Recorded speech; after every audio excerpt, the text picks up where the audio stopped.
आप सुन रहे हैं जगतगुरु तत्वदर्शी संत रामपाल जी महाराज द्वारा लिखित पुस्तक धरती ऊपर स्वर्ग का पेज नंबर 1। सत साहेब सतगुरु स्वामी रामदेवानंद जी महाराज की जय। यह पुस्तिका मानव समाज के लिए वरदान से कम नहीं है। परमेश्वर कबीर जी की दया। धरती ऊपर स्वर्ग। जो जगत तथा भक्त भक्त मति इस पवित्र पुस्तिका को पढ़ेंगे सुनेंगे वे परमात्मा के कृपा पात्र बनेंगे। जो नहीं पढ़ेंगे सुनेंगे वे पाप के भागी होंगे। परंपराओं की झूठी शान के नीचे दबकर मरते रहेंगे। संत रामपाल दास। जीव हमारी जाति है, मानव धर्म हमारा। हिंदू मुस्लिम सिख ईसाई धर्म नहीं कोई न्यारा। आप सुन रहे हैं जगत गुरु तत्वदर्शी संत रामपाल जी महाराज द्वारा लिखित पुस्तक धरती ऊपर स्वर्ग का पेज नंबर 3। हे मानव, पढ़ अनमोल वचन, बनेगा धरती ऊपर स्वर्ग। मानव यानी स्त्री पुरुष का जन्म भाग्यवान यानी लकी आत्माओं को मिलता है, जो पूर्व जन्मों में किए शुभ व अशुभ कर्मों यानी पापों तथा पुण्यों पर आधारित होता है, जिसे प्रारब्ध कहा जाता है। इस बात को सब मानते हैं कि कर्म से सुख और कर्म से दुख होता है। सुख नाम स्वर्ग का तथा दुख नाम नरक का प्रतीक है। जिस घर में सुख है सब कहते हैं कि आपका घर तो स्वर्ग है, जहां दुख होता है तो कहते हैं कि उनका घर तो नरक बना है। सर्वप्रथम उन दुखों पर प्रकाश डालता हूं जो हमने अपने अनावश्यक रीति रिवाजों के कारण स्वयं लाद रखा है तथा नशे के आदी होकर घर नरक बना रखा है, जो प्रारब्ध में नहीं होता। हमारा यानी संत रामपाल दास व अनुयायियों का उद्देश्य धरती को स्वर्ग बनाना है। विवाह कर्म जो दुख का कारण है। बच्चों का संस्कार परमात्मा ने बना रखा होता है, उसी संस्कारवश 2 बच्चों का विवाह संयोग होता है। यह प्रारब्ध में निर्धारित होता है। इस कार्यक्रम में जो समाज में रीति रिवाज बना रखी है वे इस प्रकार हैं। नंबर 1 दहेज देना व लेना। नंबर 2 गाजे बाजे के साथ डीजे आदि को बजाकर विवाह करना। नंबर 3 शराब का तड़का नहीं लगा तो मजा किरकिरा। शराब पीकर जूते बाजना पूर्व निर्धारित होता है। आपको यानी विशेषकर हिंदू समाज को बताना चाहता हूं कि आप जी श्री ब्रह्मा जी, श्री विष्णु जी तथा श्री शिव जी व माता दुर्गा जी के मानने वाले हैं। क्या आपको पता है कि माता दुर्गा जी ने अपने 3 पुत्रों का विवाह कैसे किया था? प्रमाण के साथ पढ़ो। प्रमाण श्री देवी पुराण के स्कंद 3 अध्याय 4 से 5 में लिखा है कि श्री देवी जी यानी अष्टांगी देवी यानी दुर्गा जी ने वचन से 3 लड़की उत्पन्न की। नंबर 1 श्री सावित्री जी यानी महासरस्वती। नंबर 2 श्री लक्ष्मी जी यानी महालक्ष्मी। नंबर 3 श्री पार्वती जी यानी महाकाली गौरी। पहले श्री ब्रह्मा जी को बुलाया तथा कहा, बेटा इस लड़की का नाम सावित्री है, इसे अपनी पत्नी रूप में रख, जाओ अपना घर बसाओ। श्री ब्रह्मा जी व श्री सावित्री जी ने माता जी को प्रणाम किया और वो ब्रह्मा लोक में अपने घर चले गए। विवाह संपन्न हुआ। फिर दूसरे पुत्र श्री विष्णु जी को बुलाया और कहा, बेटा इस लड़की का नाम लक्ष्मी है, इसे अपनी पत्नी रूप में रख, जाओ अपना घर बसाओ। दोनों माताजी को प्रणाम करके विष्णु लोक में चले गए। विवाह संपन्न हुआ। फिर तीसरे पुत्र श्री शिव जी को बुलाया तथा कहा, बेटा इस लड़की का नाम पार्वती यानी उमा है, इसे अपनी पत्नी रूप में रख, जाओ अपना घर बसाओ। दोनों ने माताजी को प्रणाम किया और शिव लोक में चले गए। विवाह संपन्न हुआ। आओ विचार करें। न बाराती थे, न भांति थे, न कढ़ाई चढ़ाई, न मिठाई बनाई, बाजे न डीजे बजा, न दहेज दिया न लिया। वर्तमान में हिंदू समाज में विवाह कैसे होता है ये बताने की आवश्यकता नहीं, क्योंकि आप सब जानते हैं। क्या हम ब्रह्मा जी, विष्णु जी तथा शिव जी से भी बड़े हो गए जो व्यर्थ की रीति रिवाज बनाकर बोझ लाद लिया? आप सुन रहे हैं जगत गुरु तत्वदर्शी संत रामपाल जी महाराज द्वारा लिखित पुस्तक धरती ऊपर स्वर्ग का पेज नंबर 4। अध्यात्म की दृष्टि से देखें, इस संसार में एक क्षण का भरोसा नहीं, कब क्या घटना घट जाए। हम इस बात को मध्य नजर रखकर अपना जीवन जीते हैं तथा शास्त्रों के अनुसार धार्मिक व सामाजिक क्रिया करते हैं। धार्मिक शास्त्र परमात्मा का बनाया संविधान यानी कॉन्स्टिट्यूशन है। जो व्यक्ति संविधान का उल्लंघन करता है वह दंडित होता है। उसे न सुख प्राप्त होता है, न कार्य सिद्ध होते हैं, न उसका मोक्ष यानी गति होती है। प्रमाण गीता अध्याय 16 श्लोक 23 से 24 में है। श्लोक 23, हे अर्जुन, जो व्यक्ति शास्त्र विधि को त्याग कर अपनी मर्जी से मनमाना आचरण करता है उसको न सुख की प्राप्ति होती है न सिद्धि प्राप्त होती है यानी जिससे कार्य सिद्ध होते हैं, तथा न उसको मोक्ष प्राप्त होता है। श्लोक 24, इससे तेरे लिए कर्तव्य यानी जो धार्मिक व सामाजिक कार्य करने योग्य हैं और अकर्तव्य यानी जो धार्मिक व सामाजिक कार्य नहीं करने योग्य हैं, की व्यवस्था में शास्त्र ही प्रमाण है। इसलिए तू शास्त्रों में बताए कर्म कर।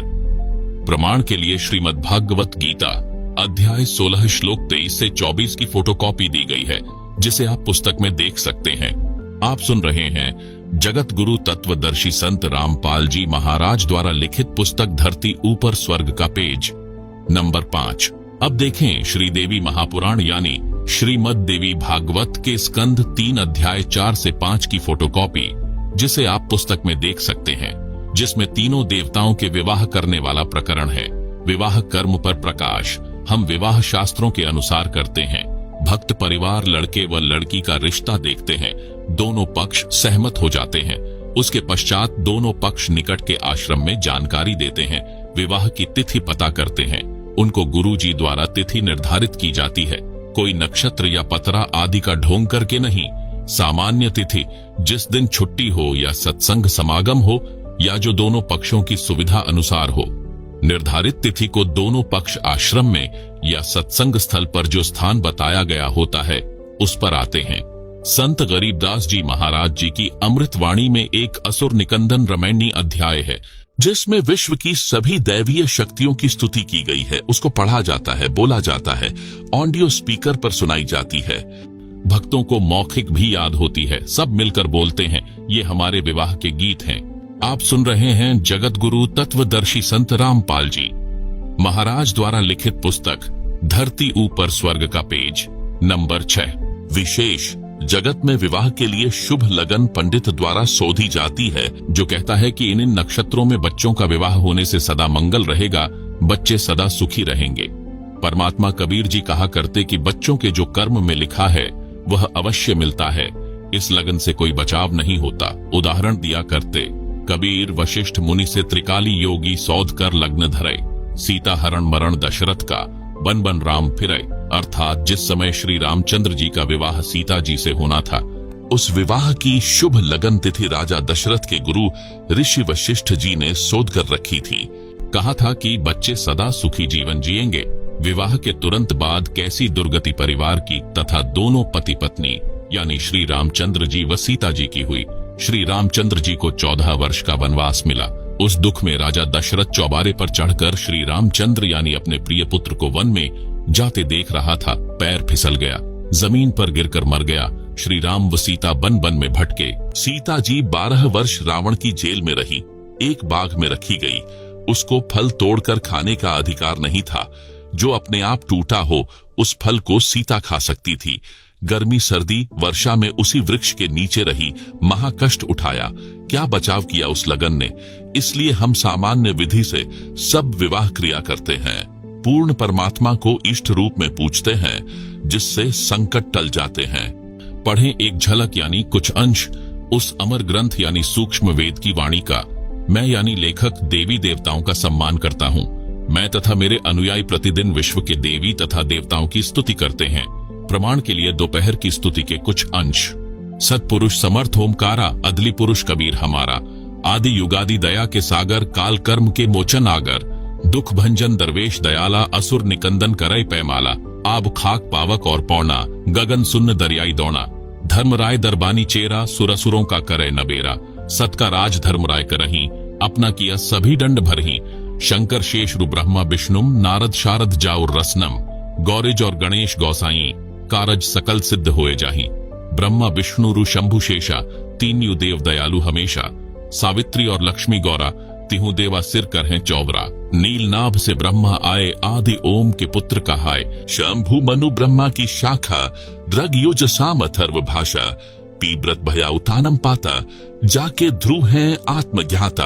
आप सुन रहे हैं जगत गुरु तत्वदर्शी संत रामपाल जी महाराज द्वारा लिखित पुस्तक धरती ऊपर स्वर्ग का पेज नंबर 7। सनक सनंदन सनातन संत कुमारा, 4 पुत्र अनुरागी धारा, 33 कोटि कला विस्तारी, सहंस 88 मुनिजन धारी, कश्यप पुत्र सूरज सुरज्ञानी, 3 लोक में किरण समानी, 60,000 संगी बाल्य खेलम, बीना रागी अजब बलेलम, 3 कोटि योद्धा संग जाके, सिख बंधी है पूर्ण साके, हाथ खड़ग गले पुष्प की माला, कश्यप सुत है रूप विशाला, कौस्तभ मणि जड़िया विमान तुम्हारा, सुरनर मुनिजन करत जोहारा, चंद सूर चकवे पृथ्वी माही, निश्वासर चरणों चित्तलाही।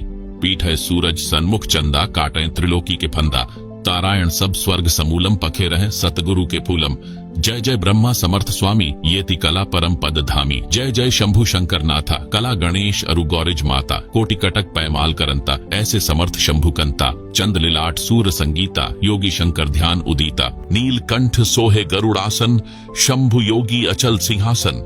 गंग तरंग छूटे बहुधारा, अजपा तारी जय जयकारा। रिद्धि सिद्धि दाता शंभु गोसाई, दारिद्र मोक्ष सबय होए जाही। आसन पदम लगाए योगी, नि इच्छा निर्वाणी भोगी। सर्प भुजंग गले रुंड माला, वृषभ छरहिए दीन दयाला। वामे कर त्रिशूल विराजय, दहने कर सुदर्शन साजय। सुन अरदास देवन के देवा, शंभु योगी अलख अभेवा। तू पैमाल करे पलमाही, ऐसे समर्थ शंभु साई। 1 लख योजन ध्वजा फरकें, पचरंग झंडे मोहरे रखें। काल भद्र कृत देव बुलाऊं, शंकर के दल सभी ध्याऊं। भैरव क्षेत्रपाल पलीतम, भूतरु दैत्य चरहे संगीतम। राक्षस भंजन विरद तुम्हारा, ज्यों लंका पर पदम 18। कोटियों गंधर्व कमंद चढ़ावे, शंकर दल गिनती नहीं आवे। मारें हाक दहाक चिंघारें, अग्नि चक्र बान्नो तंजारें। कंप्या शेष धरणी थर्रानी, जा दिन लंका घाली घानी। तुम शंभु ईशन के ईशा, वृषभ चढ़िए बिस्वे बीसा।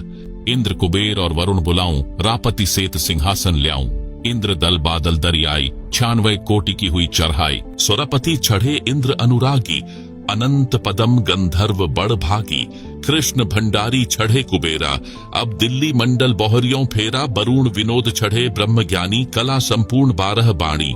आप सुन रहे हैं जगत गुरु तत्वदर्शी संत रामपाल जी महाराज द्वारा लिखित पुस्तक धरती ऊपर स्वर्ग का पेज नंबर 8। धर्मराय आदि युगादि चेरा, 14 कोटि कटक दल तेरा। चित्रगुप्त के कागज माही, जेता उपज्या सतगुरु साई।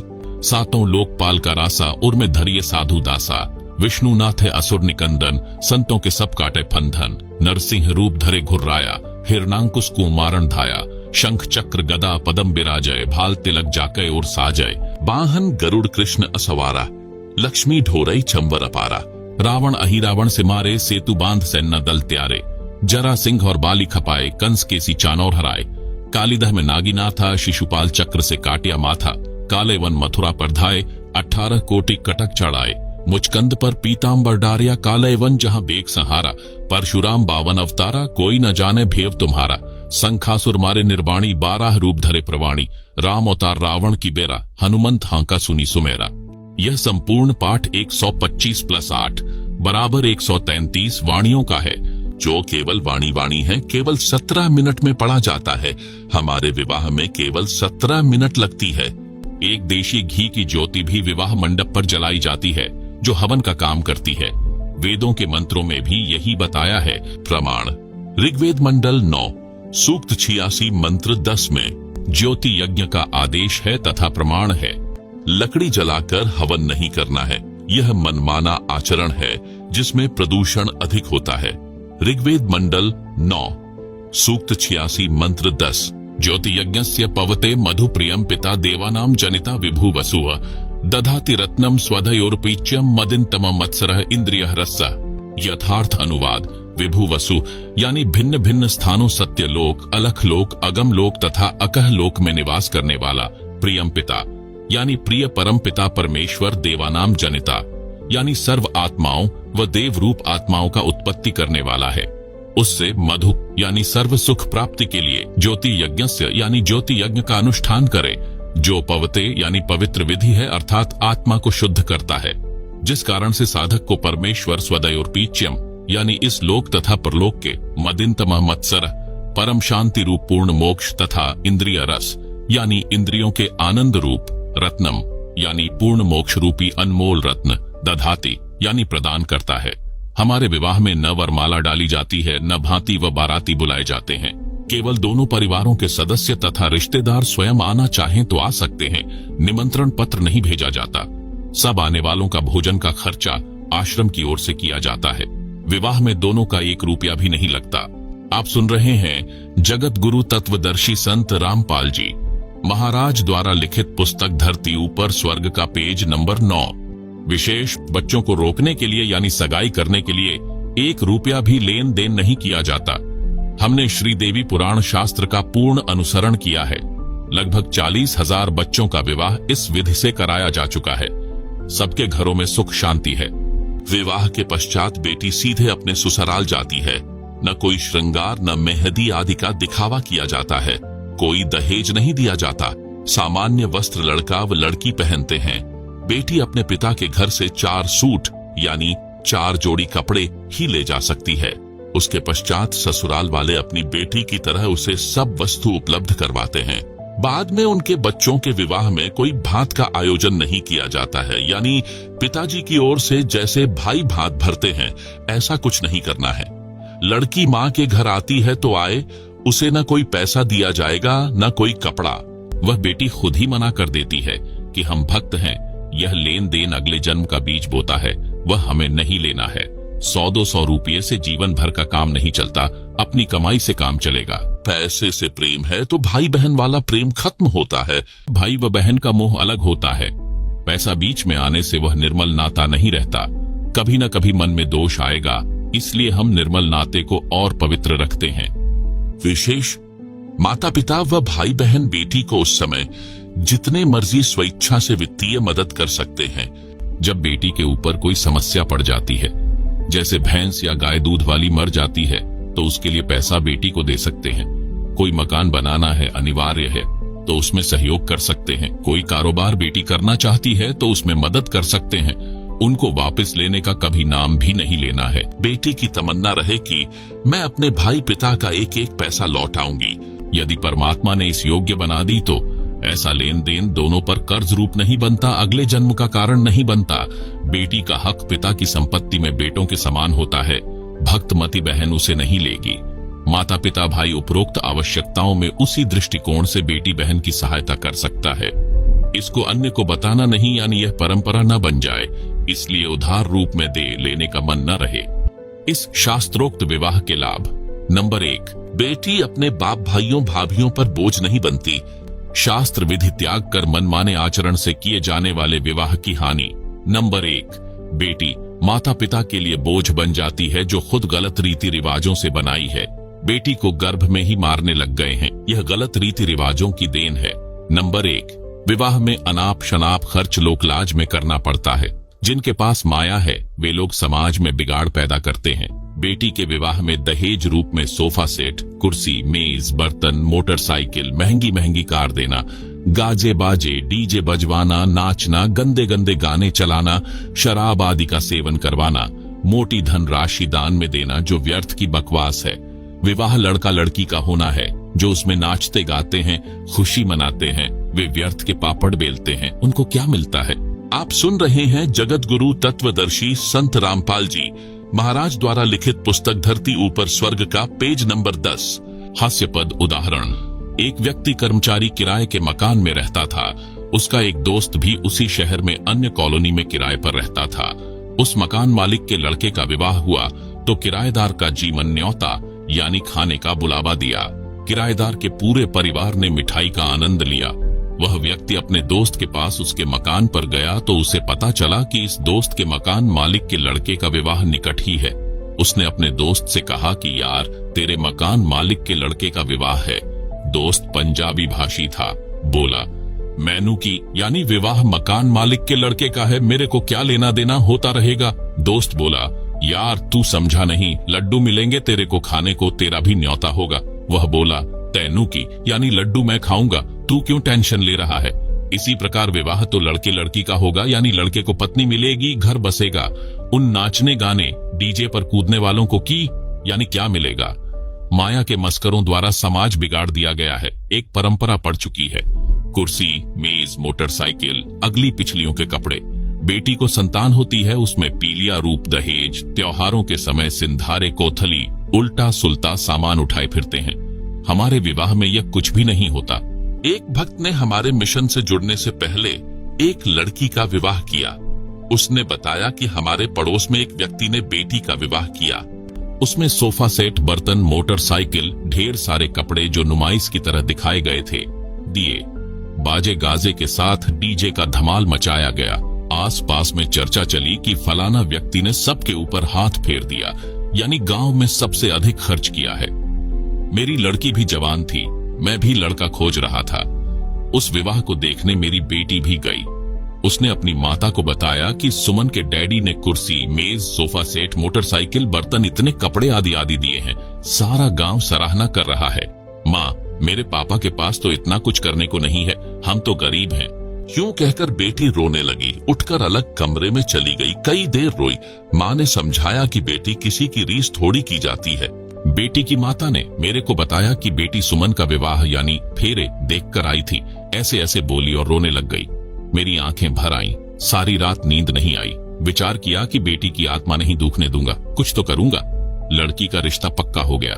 मैंने अपना 1.25 एकड़ खेत बेचा। लोकलाज का निर्वाह करते हुए सोफा सेट, कुर्सी, मेज, मोटरसाइकिल, ढेर सारे कपड़े यानी घातन लाया। बेटी खुश हुई, विदा कर दी।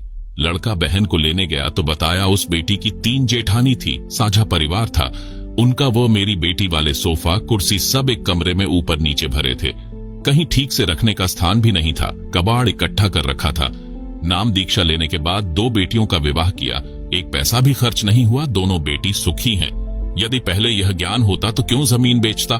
जिसके पास जमीन बेचने को नहीं है वह मनमाना आचरण करके किए जा रहे। विवाह कर्म में किसी से ब्याज पर रुपये लेता है, फिर कर्ज के बोझ तले दबा रहता है। दिन का चैन, रात्रि की नींद समाप्त रहती है। इसी बोझ को ढोता ढोता मर जाता है। सारा जीवन नरक बना रहता है। आप सुन रहे हैं जगत गुरु तत्वदर्शी संत रामपाल जी महाराज द्वारा लिखित पुस्तक धरती ऊपर स्वर्ग का पेज नंबर 11। एक सत्य वार्ता।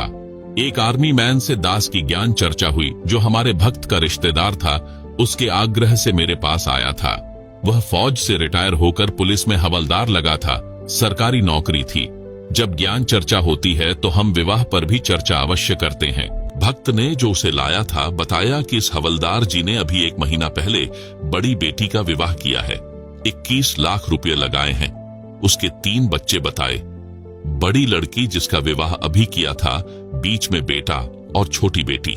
दास ने कहा कि जो कुछ फौज से लाए थे वह तो प्रथम विवाह में लगा दिया, जो 20 वर्ष की कमाई थी। अब आपकी 50 वर्ष के आसपास आयु है। छोटी बेटी के लिए इतने रुपए कहां से लाओगे? वह हवलदार बोला कि फौज वालों से काम नहीं चला, कर्जा भी लेना पड़ा। मैंने उससे पूछा कि इतना खर्च करना ठीक नहीं, देखकर अपनी हैसियत के अनुसार खर्च करना चाहिए।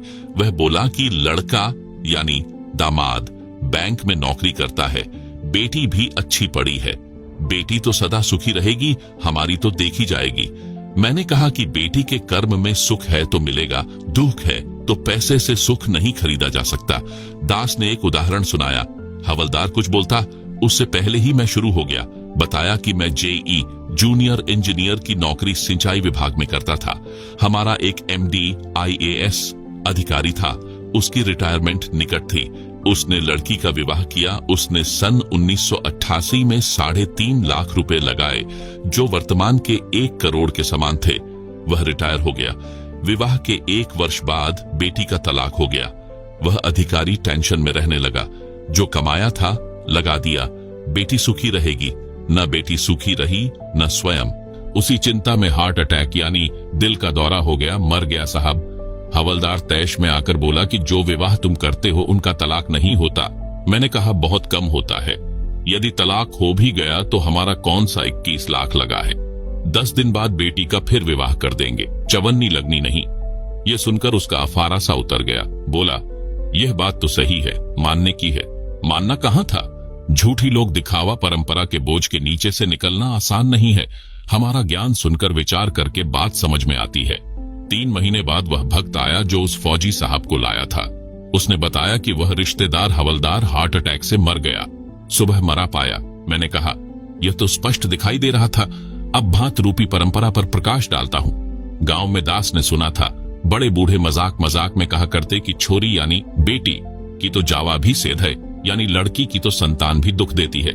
जब भात आ जाता है उस समय इस बात को कहते सुना करते। हालांकि दिल खोलकर भात में रुपये खर्च करते थे। इस बात का ध्यान रखते थे कि लड़की को किसी की सुननी न पड़े, इसलिए चोखा यानी बढ़िया खर्च करते थे। आप सुन रहे हैं जगत गुरु तत्वदर्शी संत रामपाल जी महाराज द्वारा लिखित पुस्तक धरती ऊपर स्वर्ग का पेज नंबर 12। अब भी करते हैं, परंतु वह पैसा व्यर्थ खर्च होता था। जो नगद देते वह तो काम आ जाता है, जो कपड़े आदि पर खर्च किए वह व्यर्थ है। यह भी देखा गया है कि 2 या 3 भाई हैं, वे पैसे इकट्ठे करके भात का जुगाड़ करते हैं। कुल मिलाकर भात को एक बोझ के रूप में माना जाता है। जिस बहन के भाई नहीं है उसके बच्चों का विवाह होता है, वह किसके घर भात न्योतने जाए। उस समय वह बेटी घर में छुप छुप कर रोती है। उसकी परेशानी देखकर हमने ये फैसला लिया है कि भात भी व्यर्थ में लाद रखा है, ये नहीं भरना है। बहन की मदद आपत्ति के समय डटकर करो। सुनते हैं कि उसके भाइयों ने 21,000 रुपये का भात भरा है। एक के भाइयों ने 51,000 रुपये भात के भरे हैं। किसी गरीब की बेटी के भाई 1100 रुपये भी नहीं दे पाते। उस बहन की नजर झुकी रहती है। बेटी का निर्वाह अपने काम कमाई से होगा, भात या दहेज से सारे जीवन का काम नहीं चलेगा। आती जाती औरतें पता नहीं क्या क्या कहती हैं। वह बेटी अंदर अंदर बहुत दुखी रहती है, इसलिए इस परंपरा को विराम देना है। बेटी को सुखी करना है। बेटी किसी की मोहताज यानी आश्रित न रहे, उसको ज्ञान के आधार से मजबूत बनाया जाए, जैसा दास कर रहा है। लड़की आते ही भाभी कै त्योड़ी पड़ जाती है। मन मन में कहती है, आ गया 5-10 हजार का खर्च, तीसरे दिन बैठी रहती है। ऐसी बातें करती दास ने कई औरतें सुनी हैं। जब छोटा था, हमारी बेटी बहन माता पिता भाई भाभी से मिलने आती हैं तो सम्मान के साथ पूरे डठोरे से आती हैं, अपनेपन के भाव से आती हैं, जैसे मेहमान आता है। 2 रोटी का खर्च रहता है। यदि माता पिता भाई भाभी पैसे या कपड़ा देना चाहें तो हाथ जोड़ लेती हैं, कहती हैं, हमने मान लिया, हमारे गुरुजी का आदेश नहीं है। आपने पाल पोष कर इतनी बड़ी की, पढ़ाई लिखाई में कोई कसर नहीं छोड़ी। अब उन बहन बेटियों के आने का भाभी भी इंतजार करती है। फोन करके भी लाड़ों में उल्हाने देती हैं, इसी क्यों भूल गई, आ जाया कर, हम भी कुछ लागे हैं तेरे। इस बात से बेटी का सिर ऊंचा होता है तथा सम्मान बढ़ता है। बेटी अपने भाई भतीजों के प्रति विशेष लगाव रखती है, अपनी आत्मा मानती है। इस लेन देन के व्यर्थ के दिखावे ने पवित्र रिश्तों में विष घोल रखा है। इससे कुछ सहारा बेटी को नहीं मिलता। अपनी कमाई से पूरा पटता है, यानी निर्वाह चलता है। हम परमात्मा कबीर जी की शरण में हैं। हमारी बेटियां और बेटे भी परमात्मा की शरण में हैं। भक्ति सेवा दान करते हैं, परमात्मा हर प्रकार से बरकत देता है। यदि किसी से ले लिया तो अगले जन्म में देना होगा। इसलिए हमारी बेटियां इस विश्वास पर डटी हैं, 1 रुपया भी नहीं लेती हैं। एक बेटी ने बताया, मैं जब नाम दीक्षा से पहले अपने घर जाती थी तो चलते समय भाई 100-200 रुपये देता था। मैं लेती थी। भाभी का स्वभाव अच्छा नहीं था, वह बाद में भाई के साथ झगड़ा करती थी। मेरी माताजी बताती थी, परंतु लालच नहीं छूटता था, पैसे लेती थी। सोचती थी कि जलती रहेगी जलने वाली। सब भाभी एक जैसी नहीं होती। कई तो अपनी ननंदों को माँ से भी अधिक प्यार देती हैं। वे अच्छे खानदान की बेटी हैं। मेरी ननंद आती थी, मेरा पति भी बहन को रुपये देता था। दुख तो मुझे भी होता था। कह देती थी कि हाथ बोझकर काम कराकर इतना इतना रुपया दिया करें, घर भी तो देखना चाहिए। आप सुन रहे हैं जगत गुरु तत्वदर्शी संत रामपाल जी महाराज द्वारा लिखित पुस्तक धरती ऊपर स्वर्ग का पेज नंबर 13। जब से नाम दीक्षा ली है, काल का जाल ठीक से समझ लिया है। अब इस नरक को नहीं ढोएंगे। नाम दीक्षा के बाद जब मैं अपनी माँ के घर गई थी और चलने लगी तो भाई 500 का नोट देने लगा। मैंने हाथ भी नहीं किया। पहले भाई नोट निकालता, तुरंत लेकर छुपा लेती, कहीं भाभी न देख ले, भाई के जी न साका करे।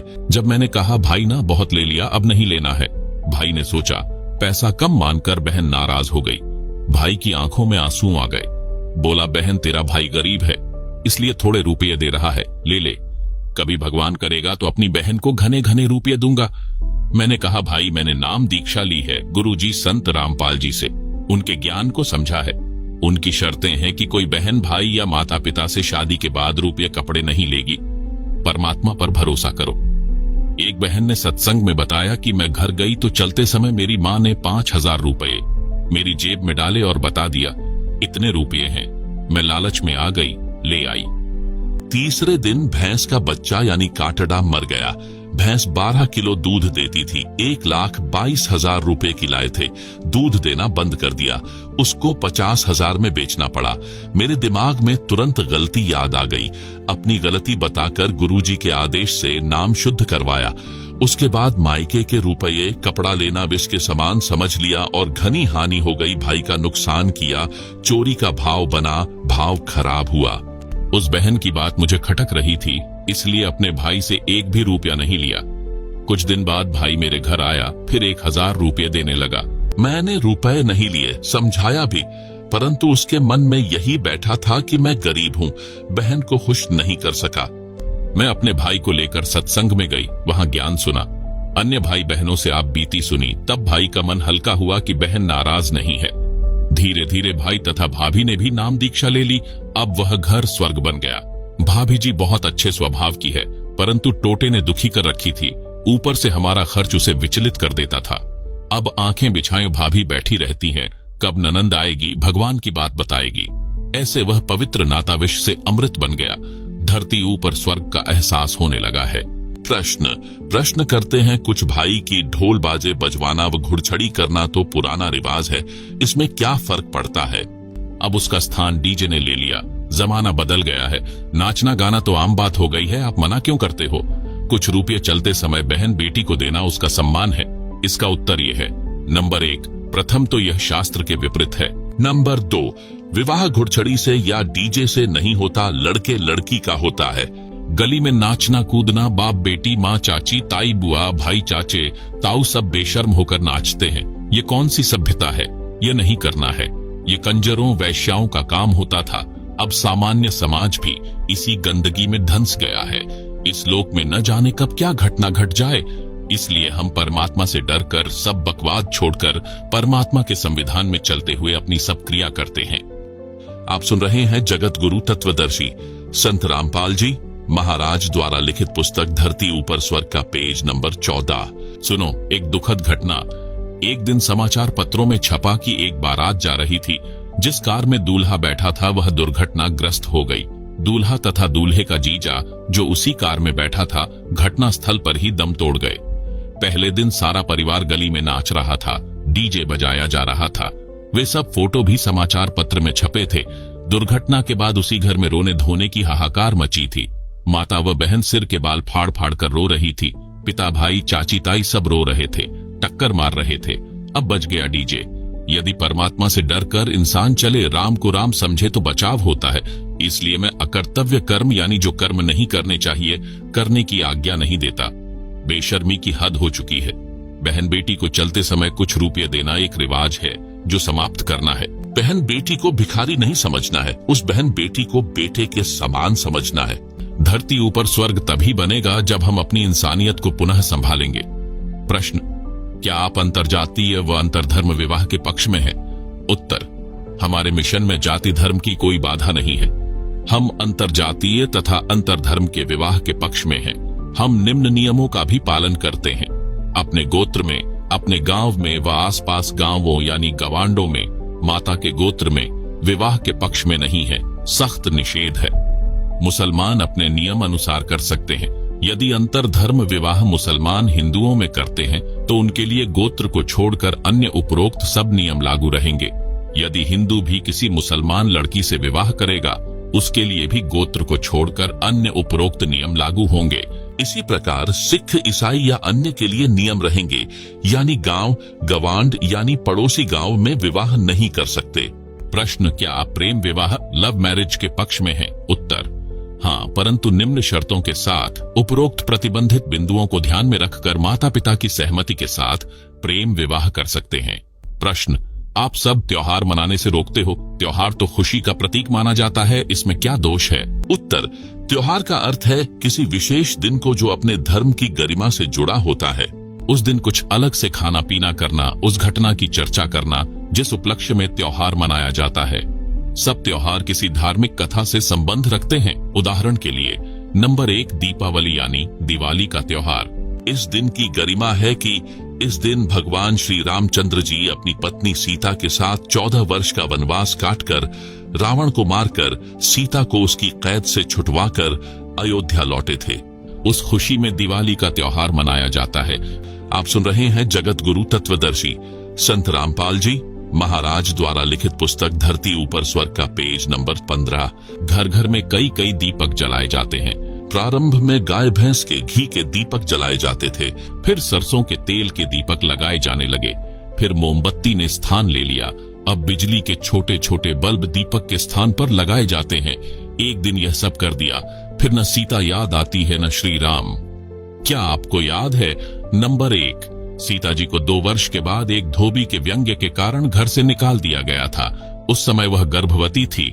ऋषि वाल्मीकि के आश्रम में आजीवन कष्ट सहा। 2 पुत्र साथ थे, एक का नाम लव, दूसरे का नाम, जो ऋषि के आशीर्वाद से कुशा से बना था, कुश था। विचार किया जाए, जिसकी पत्नी को निकाल दिया गया हो, बच्चों का व पत्नी का पता नहीं, कैसे कष्ट का जीवन जी रहे होंगे।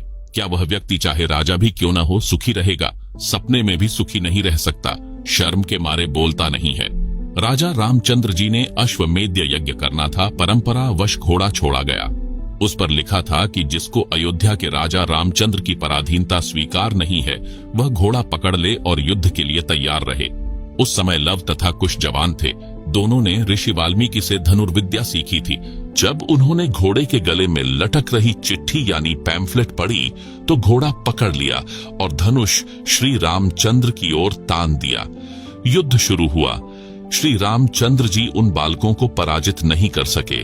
उल्टा बालक श्री रामचंद्र की जान लेने वाले थे। सीता जी की दृष्टि पड़ी, दौड़कर बच्चों के पास गई, बताया यह तुम्हारा पिता है। रामचंद्र जी ने भी सीता को पहचान लिया। उसको गले लगाने के लिए निकट गए तो सीता ने पीठ फेर ली और धरती में समा गई। श्री रामचंद्र जी सीता जी के वियोग में दुखी तो पहले ही था, परंतु आशा थी कि कभी मिल जाएगी। जब आशा टूट गई तो श्री रामचंद्र जी का धैर्य जवाब दे गया। वहां से लौटा और अयोध्या के साथ बह रही सरयू दरिया में जल समाधि ले ली, यानी डूबकर मर गया। प्रश्न, आप आलोचना कर रहे हो, आपके पास क्या प्रमाण है कि श्री रामचंद्र जी सीता के वियोग में दुखी रहते थे? उत्तर, रामायण ग्रंथ में प्रमाण है। प्रतिवर्ष रामलीला करते समय दिखाया जाता है कि जब सीता जी को रावण राक्षस अपहरण करके ले गया तो श्री रामचंद्र जी डकरा डकरा कर रोते थे, हाय सीता हाय सीता। पेड़ों से लिपटकर, पशुओं से लिपटकर पूछते थे कि तुमने मेरी जान को देखा क्या, मेरी सीता को देखा क्या? आप बताओ, क्या रामचंद्र जी सीता को मजबूरी में निकालकर मन मन में नहीं रोए होंगे? क्या रामचंद्र जी दयाहीन थे? क्या फिर पत्थर दिल हो गए थे? क्या उनके मन में कल्पना नहीं होती होगी कि अकेली गर्भवती औरत कैसे जी रही होगी? यदि इतनी भी दया न हो तो वह इंसान भी अच्छा नहीं होता। इसलिए इससे सिद्ध है कि श्री रामचंद्र जी महाकष्टमय जीवन जीते थे। अयोध्यावासी दीप जलाकर, मिठाई आदि खाकर उस दिन श्री रामचंद्र जी की छाती फूका करते। विचार करो, जिस रामचंद्र जी व सीता जी के आने की खुशी में दीपावली का त्योहार मनाना शुरू किया, जब सीता अयोध्या से चली गई, श्री रामचंद्र जी ने आत्महत्या सीता के वियोग में की, यानी जल समाधि ले ली थी। आप सुन रहे हैं जगत गुरु तत्वदर्शी संत रामपाल जी महाराज द्वारा लिखित पुस्तक धरती ऊपर स्वर्ग का पेज नंबर 16। अब क्यों मना रहे हो खुशी? क्या श्री रामचंद्र जी व सीता जी के दुखों से आप दुखी नहीं हो? हम उन दोनों के वनवास व रावण के साथ हुए युद्ध में कष्ट तथा दोनों के अयोध्या आने की खुशी, दोनों को आजीवन दुखी रहने के इतिहास को ध्यान में रखकर सारा वर्ष उनको याद रखते हैं। उस दृष्टिकोण से दीपावली यानी दिवाली का त्योहार किसी विशेष दिन नहीं मनाते। संतों के घर सदा दिवाली होती है। हम कैसे मनाते हैं दीपावली का त्योहार? प्रतिदिन देशी घी की ज्योति सुबह शाम जलाते हैं, जो एक समय 3 से 4 घंटे जलती है। एक वर्ष में 365 दिन है तो एक वर्ष में 730 दीपक हमने जलाए, जो दिन में 7 से 8 घंटे जले, जिसने हवन का काम किया। एक गांव या शहर में हमारे अनुयायियों के 50 से 60 परिवार हैं, तो वहां सुबह शाम प्रत्येक घर में देशी घी की ज्योति जलती है, हवन होता है जो वातावरण को शुद्ध करता है। शराब, हुक्का, बीड़ी आदि का सेवन नहीं करते, इससे प्रदूषण में बचाव रहता है। हवन के समय वेद मंत्र भी बोले जाते हैं। हम सूक्ष्म वेद के मंत्र यानी वाणी सुबह शाम नित्य नियम संध्या आरती के रूप में पढ़ते यानी बोलते हैं, फोन में चलाकर सुनते हैं। यदि हलवा या खीर खाने की इच्छा होती है तो किसी भी दिन बनाकर खा लेते हैं। जगत के लोग उस दिन या अन्य होली आदि के त्योहार पर बम छोड़ते हैं, पटाखे छोड़ते हैं, प्रदूषण फैलता है। कई बच्चों की आंखें खराब हो जाती हैं, कईयों के हाथ खराब हो जाते हैं, कई स्थानों पर आग लग जाती है। यह सब हम नहीं करते, सख्त हिदायत है। हम राम को दिन रात याद करते हैं। एक दिन की तो बात छोड़ो, होली दुल्हंडी के ऊपर जो उधमस उतारा जाता है, उसका उस त्योहार से क्या लेना देना है? होली का त्योहार भक्त प्रहलाद की रक्षा परमात्मा ने की। भक्त प्रहलाद के पिता हिरण्यकशिपु ने चिता की तरह लकड़ियों का ऊंचा ढेर लगवाकर प्रहलाद भक्त को जिंदा जलाने की योजना बनाई।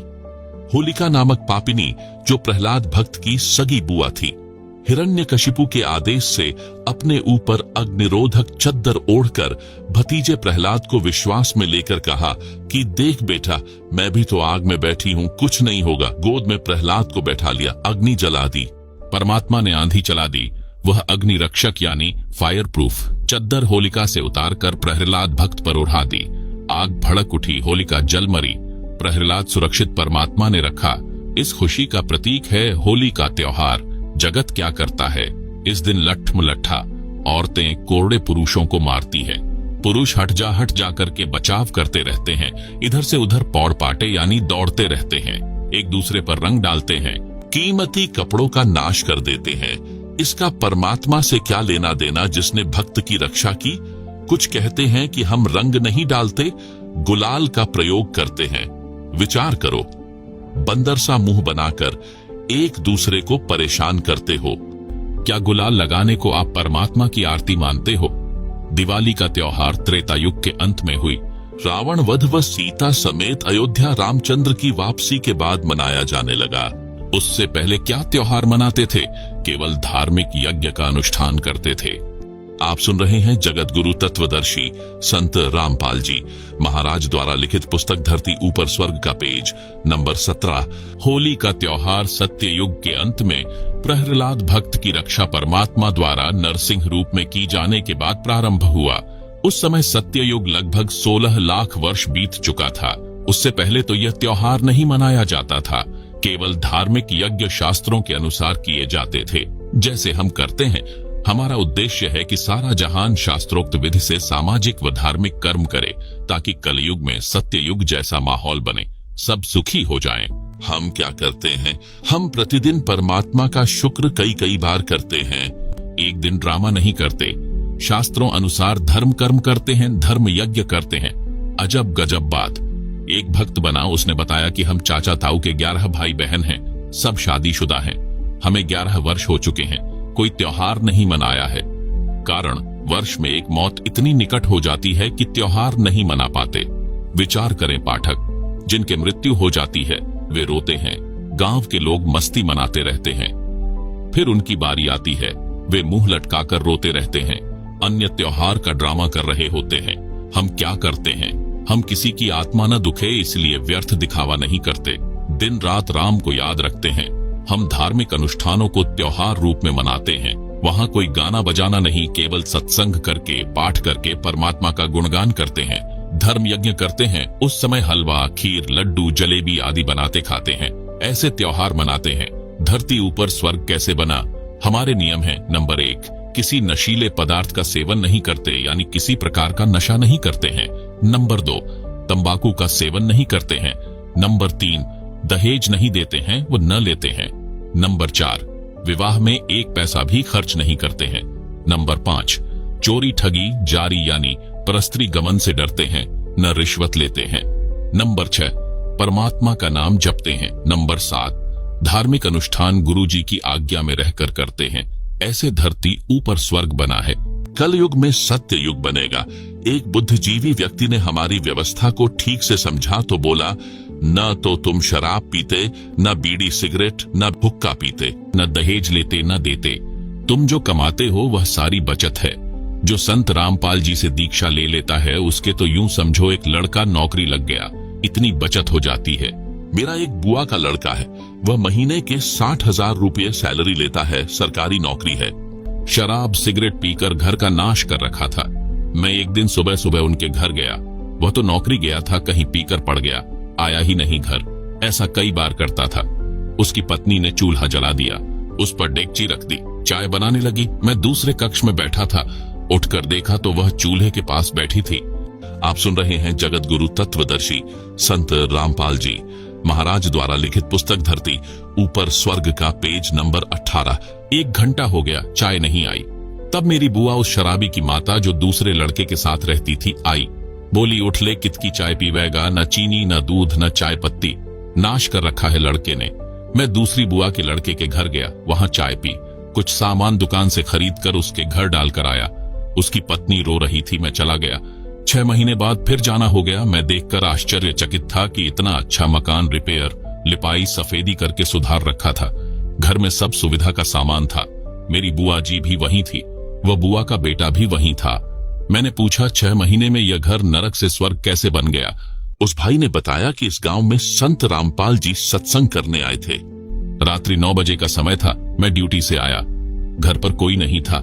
मुझे पता चला सत्संग में गए हैं। मैं गया तो था अपनी पत्नी को बुलाने, जो बच्चों समेत सत्संग में गई थी। उस दिन कहीं से पीने का जुगाड़ बना नहीं। मैंने भी सत्संग सुना तो मेरी आंखें खुल गई। सारा सत्संग जैसे मेरे ऊपर था। गुरुजी को पता भी नहीं था मैं कौन हूँ। मैंने उसी दिन नाम ले लिया। सब बीड़ी शराब वाहियात का खर्च बंद कर दिया। जो कमाता हूँ सारी बचत है। न रिश्वत लेने की आवश्यकता, न कंपनी में ओवर टाइम करना। ओवर टाइम वाला पैसा भी नशे में जाता था। उसके स्थान पर अन्य भाई बहनों को रोजगार मिल गया। ऋषि जैसा जीवन बन गया। मैं बोला कि खर्च करने की जगह ही नहीं बचती, सब बकवाद छूट जाती है। मेरी बुआ के बेटे का घर नरक से स्वर्ग बना मेरी आंखों के सामने है। प्रश्न, आप श्रृंगार करना भी बंद करते हो? आभूषण तो स्त्री की शोभा होती है। इज्जतदार व धनवान के घर की बहू बेटी की तो इसी से गरिमा बनती है। यह आपका असूल यानी नियम जचा नहीं? उत्तर, इसका लाभ कोई नहीं, हानि भयंकर है।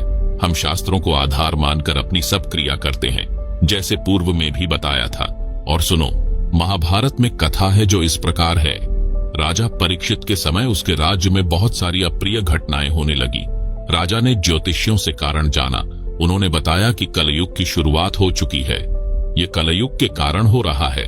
राजा ने पंडितों से समाधान पूछा तो बताया, हम कलयुग को कील देने यानी बांध देने का अनुष्ठान जानते हैं। राजा परीक्षित ने सब सामग्री मंगाकर कलयुग को समाप्त करने के उद्देश्य से एक अनुष्ठान करवाया। कलयुग परेशान हो गया। राजा परीक्षित से हाथ जोड़कर अपनी जिंदगी की भीख मांगी। कहा, मुझे भी कहीं जगह दे दो। राजा परीक्षित ने उसको इस शर्त पर छोड़ा कि तू इन स्थानों पर रहना। नंबर 1, शराब सेवन करने वालों के पास। नंबर 2, स्वर्ण यानी गोल्ड में। नंबर 3, जुआ खेल में। नंबर 4, वैश्याओं के पास। एक दिन राजा परीक्षित शिकार करने के लिए वन में गया। जंगल में गहरा चला गया, रास्ता भूल गया। राजा ने सिर के ऊपर स्वर्ण का मुकुट पहना था। कलयुग मक्खी बनकर राजा के सोने के मुकुट पर बैठ गया। एक ऋषि साधना कर रहा था। राजा ने आवाज लगाई कि ऋषि जी, मैं मार्ग भूल गया हूँ, मुझे मार्ग बता। ऋषि साधना में व्यस्त था, कोई उत्तर नहीं दिया। आप सुन रहे हैं जगत गुरु तत्वदर्शी संत रामपाल जी महाराज द्वारा लिखित पुस्तक धरती ऊपर स्वर्ग का, पेज नंबर 19। कई बार ऐसे ही कहा परंतु उत्तर नहीं मिला। कलयुग ने राजा की बुद्धि भ्रष्ट कर दी। राजा को अभिमान हुआ कि मैं राजा हूँ, यह एक सामान्य व्यक्ति मेरा अनादर करके अपमान कर रहा है। कलयुग के प्रभाववश होकर राजा ने एक मरा हुआ सर्प जो उसने ऋषि की कुटिया की ओर आते समय कुटिया से थोड़ी दूरी पर देखा था, उसे तीर में टांग कर लाया। ऋषि जी के गले में मृत सर्प डाल दिया और चला गया। उस ऋषि के बच्चे को, जो खेलने दूर ऋषि बच्चों के पास गया हुआ था, बताया कि आपके पिताजी के गले में राजा परीक्षित ने मृत सर्प डाला है। लड़का कुटी पर आया और पिता के गले से सर्प उतारा और राजा परीक्षित को श्राप दे दिया कि राजा परीक्षित, तेरे को आज से 7 दिन बाद तक्षक सर्प डसे, तेरी मृत्यु हो जाए। 7 दिन के बाद राजा परीक्षित को तक्षक सर्प ने डसा और मृत्यु हो गई। इससे स्पष्ट है कि जिसके घर में वह शरीर पर सोना है, उस पर कलयुग का दुष्प्रभाव रहता है, जो परेशानी का कारण बना रहता है। अन्य हानि सोने की। नंबर 1, चोरी का भय। समाचार पत्रों में पढ़ते हैं, एक बहन सोने की मोटी चैन गले में पहने हुए थी, उसमें एक मोटा पिंडल लगा था। शहर से घर की ओर लौट रही थी। 2 व्यक्ति एक मोटरसाइकिल पर आए। एक ने चैन को पकड़कर झपट्टा मारा। मोटी चैन थी, टूटी नहीं, गर्दन में गड़ गई, जख्म हो गया। दूसरे ने कहा कि ले चाकू, गर्दन काट दे। यह सुनकर उस बहन ने हाथ जोड़कर जीवन की भीख मांगी। चैन निकाल कर दे दी। वे भाग गए। बहन मूर्छित होकर गिर गई। लोग इकट्ठे हो गए, अस्पताल में ले गए, इलाज करवाया, पुलिस बुलाई। जब वह बहन होश में आई तो चिल्लाई कि मारो न मुझे, चैन निकाल लो। फिर अचेत हो गई। जब ठीक हुई तब सारी घटना बताई। कर लो दिखावा। सोना जिसे धनवानों की बहू बेटियों की गरिमा बताकर नरक ढोते हैं, वही जान का झाड़ बन गई। गरिमा सड़क किनारे अचेत मिट्टी में पड़ी थी। आदमी उठाकर अस्पताल में ले गए, नहीं तो गर्दन से रक्त निकलता रहता, मर जाती। 30 वर्ष के आसपास आयु की बहन कानों में मोटे मोटे छल्ले यानी बाले पहने हुए थी। वे थे तो नकली, परंतु असली लग रहे थे। वह ट्रेन के इंतजार में स्टेशन पर खड़ी थी। दो झपट्टा मारों की नजर उस पर थी। जब रेलगाड़ी आई, गाड़ी में चढ़ने वालों की भीड़ बढ़ गई। वे दोनों उस खिड़की के पास आ गए जिसमें वह बहन चढ़ने के लिए खड़ी थी। भीड़ बहुत थी। बहन डिब्बे में प्रवेश कर गई। सीढ़ियों तक डिब्बा भरा था। गाड़ी 2 मिनट में चल पड़ी। उन दुष्टों ने एक एक कान का छल्ला पकड़ा, झटका मारा, कान फट गए। दोनों ट्रेन से कूद गए। गाड़ी ने स्पीड पकड़ी ही थी। वह बहन चिल्लाई। तब तक ट्रेन दूर जा चुकी थी। डिब्बे के व्यक्तियों ने गाड़ी की चैन खींची। लुटेरे तो जा चुके थे। उस बहन को अस्पताल में ले जाया गया, इलाज करवाया। तब उस बहन ने बताया कि ये कानों के बाले यानी छल्ले नकली थे। यह झूठी शान का दिखावा भी दुख का मूल मंत्र है। आप सुन रहे हैं जगत गुरु तत्वदर्शी संत रामपाल जी महाराज द्वारा लिखित पुस्तक धरती ऊपर स्वर्ग का पेज नंबर 20। सोने को त्याग देने का लाभ, न चोरी का डर, न झपट्टा मारों का भय। यदि सब जनता हमारे की तरह सादा जीवन जिए तो घर स्वर्ग बनेगा ही बनेगा। भारत देश विश्व के धनी देशों में प्रथम श्रेणी में खड़ा होगा। कारण, विश्व में प्रत्येक देशों की जीडीपी सोने से बनती है। जिस देश के खजाने में जितना अधिक सोना यानी गोल्ड होगा, उसकी जीडीपी उतनी ही अधिक होती है। अंग्रेज भारत पर राज करते थे। बहुत सारा सोना सस्ते में ले गए जो उनकी जीडीपी को ऊंचा बनाए हुए है। भारत के मंदिरों में सैकड़ों क्विंटल स्वर्ण रखा है जो किसी काम नहीं आता। अंधश्रद्धा के कारण रखा है। उसे सरकार के खजाने में जमा कराया जाए, सरकार मोल लेती है। भारत का रुपया अमेरिका के डॉलर के बराबर हो जाएगा। उस सोने की कीमत से धार्मिक अनुष्ठान करवाए जाए, गरीबों की मदद की जाए ताकि दानकर्ताओं को पुण्य मिले। पोहलोबाई की नसीहत। एक राजा ने भक्तनी पोहलोबाई के ज्ञान विचार सुने, बहुत प्रभावित हुआ। उस राजा की 3 रानियां थीं। राजा ने अपनी रानियों को पोहलोबाई के विषय में बताया। राजा ने कई बार पोहलोबाई भक्तनी की अपनी रानियों के सामने प्रशंसा की। अपने पति के मुख से अन्य स्त्री की प्रशंसा सुनकर रानियों को अच्छा नहीं लगा, परंतु कुछ बोल नहीं सकी। उन्होंने भक्तमती पोहलोबाई को देखने की इच्छा व्यक्त की। राजा ने पोहलोबाई को अपने घर पर सत्संग करने के लिए कहा तो पोहलोबाई ने सत्संग की तिथि तथा समय राजा को बता दिया।